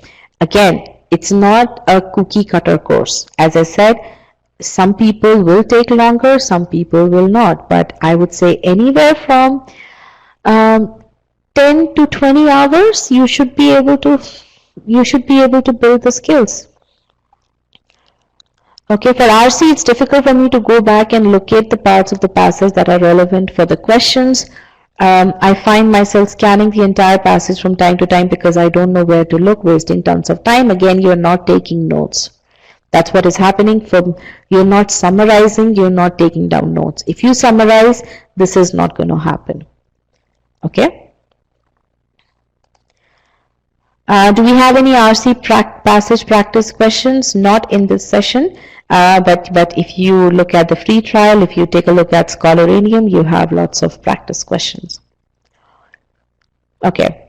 How many passages would you recommend? How much practice will it take to master this technique? As I said, anywhere from 10 to 20 passages. Okay. I try this approach only most of the time, but it takes me more than 4.5 minutes to completely read a passage, and at last I end up leaving the passage on the verbal test. No, Ayushi, you cannot do that. Again, you have to trust yourself, you have to trust the test maker. Basically, the process has not as yet cemented in your mind. Okay. When you're learning the process, do not time yourself. Give yourself due time. Don't worry. And don't take the complete test right now. You're not ready for assessments right now. Okay. And that's the worst thing that you can do. If you haven't as yet developed the ability, you cannot go and start taking assessments in a timed environment. By assessments, I mean mock tests. Okay. You cannot do that. Okay. So while you are learning, I want you to focus just on the process and not on any timing issue. Is master course for premium students of e-GMAT? It's for paid students of e-GMAT, yes. Master comprehension is there in verbal online offering as well as in GMAT online offering. Are 4 minutes enough to read and make notes? Few passages are quite long. Again, you have to, I don't want you to put, when I said 4 minutes or when I said 2.5 to 4 minutes, that's after you have built the ability. Initially, when you're reading the passage, you may even take up to 10 or even 15 minutes. That's absolutely fine. Okay, because you're learning the skill, you're learning how to connect information. And again, let me ask you this. let's say, what is a skill that you have built in the near future, or let's say when you were in school? It could be learning to play a piano, learning to play a guitar, learning to. Okay, so let me ask. Oh, this is feedback. Sorry, I changed. Let me just remove this here. Yeah. So tell me about a skill that you've built in the near future, in the past. Okay, singing. What else? Driving. Swimming. Good. Comedy. Okay. Now go back to the early days, to the playing, diving, a new language, playing a guitar. Good. Cooking.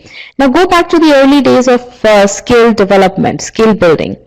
Were you able to swim at the speed that you are swimming right now? Didn't you have to first learn how to trust yourself on the water? Didn't you have to first learn how to float on the water? Didn't you have to first learn slowly all the first stroke and the second stroke and then the third stroke? And then ultimately timing happened. Okay? Likewise, when you learned how to sing, didn't you have to, again, depending upon the kind of, again, any skill, let's take up classical music, didn't you have to first learn the basics of music? Okay, didn't you have to first learn how to even sing those individual 7 notes? Right? You now the level that you're at, it's not something that you were at when you started learning that skill. Treat RC as that skill. Reading is a skill that you have to develop. Okay, you can't expect, if you're expecting yourself to get to the final level of the skill that you require to answer GMAT questions correctly, to do well, to get to that 720 score on the test right off the bat, then you are setting yourself up for failure. That's not even a realistic expectation. Okay, so give yourself time to learn the skill. Okay, even if it takes you 15 minutes to read an RC passage, 20 minutes also does not matter, because right now you're learning the skill.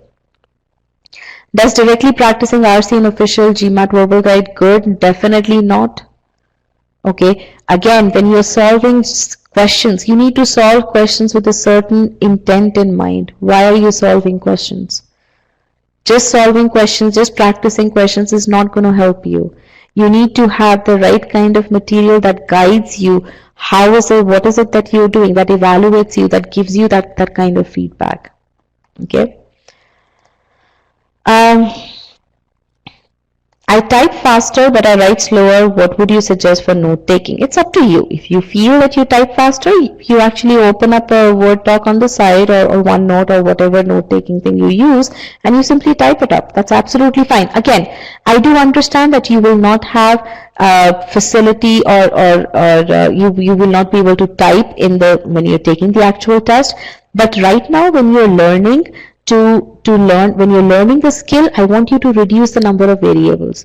If you feel that typing is going to help you get to note taking faster, then utilize that. Okay. Once you've built the skill, you will understand that, okay, note taking will also become very simplified. And then you can work on taking notes in a scratch pad. Okay. So again, reduce the number of variables at a particular time.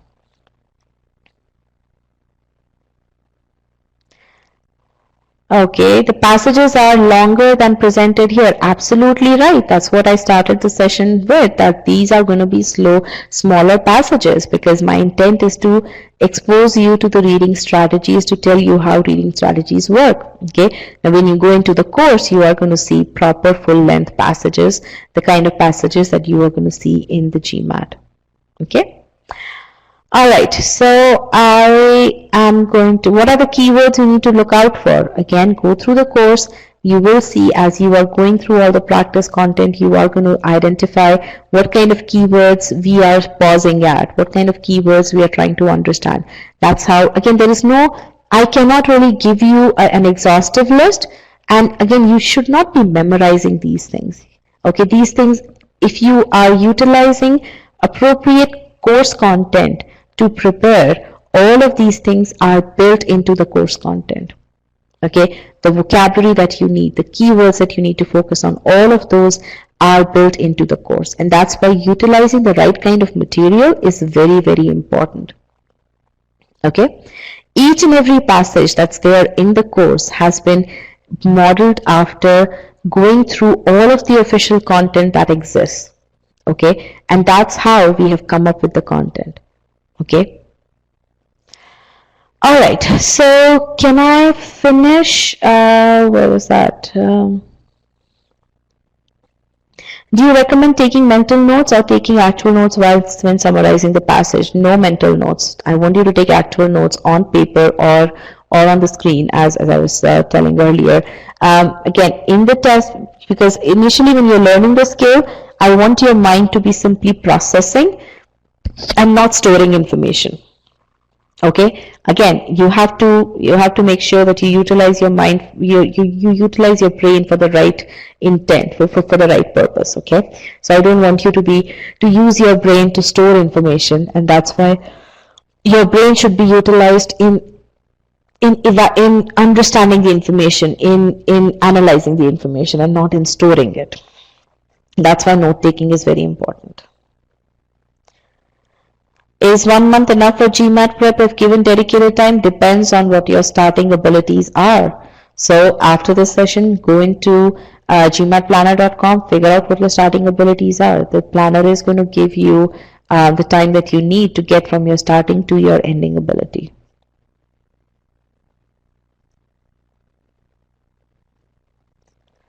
Where can I find details about the paid package? You can look at our pricing page, and I can share that with you.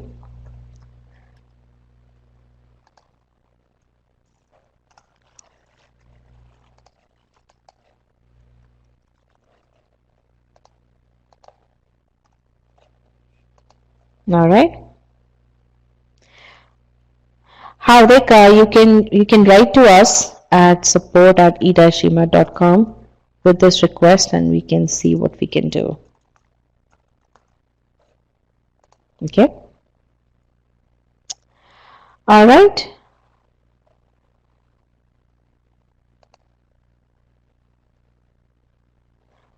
Do we get access to private query solving of one-on-one doubts? What if only material does not help? Well, Richa, we've been in this business since last, 8-9 years now.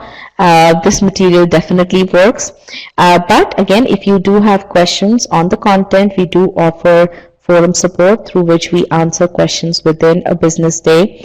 Plus, the other thing is that we have answered to thousands and thousands of queries. So most likely your doubt would have already been answered. So we have very good interface of forums where you can search for your doubt before you post your doubt. But again, even if you post your doubt, it's going to be addressed within one business day. Okay. Okay, so Teja, you can write to us, you can write to me at payal@e-gmat.com with your query, and we will definitely take a look at your profile and guide you accordingly as to what you should be doing to optimize the remaining days that are there for your before your test. Okay, so I'll have to take a look at how you're doing the entire course, whether you're doing the course in the right manner or not. I hope that you've gone through your GMAT roadmap course that we have. So and then I'll be able to take a look at your current scores in Scholaranium, and I'll be able to recommend direction path forward then. Okay. Is there any free trial? Yes, there is, Harshit. So simply create your account on e-GMAT.com and you will be able to experience the free trial. So again, I have another question. While I was practicing, I generally narrowed my answers down to 2 to 3 choices, but when I select the wrong answer, it seems to me that any one of the narrowed down choices could have been the correct answer depending upon how the information was interpreted.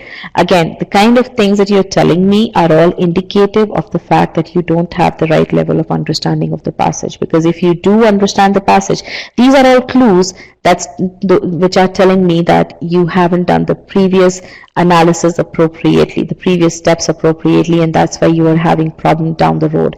So again, I would want you to not even worry about questions. I just want you to solve passages, read the passages, go through the solutions in detail, make sure that your approach matches, make sure that you've been able to get everything from the passage that the solution expected you to get. Okay, and figure out where you're faltering. There are definitely major comprehension issues that you're facing right now.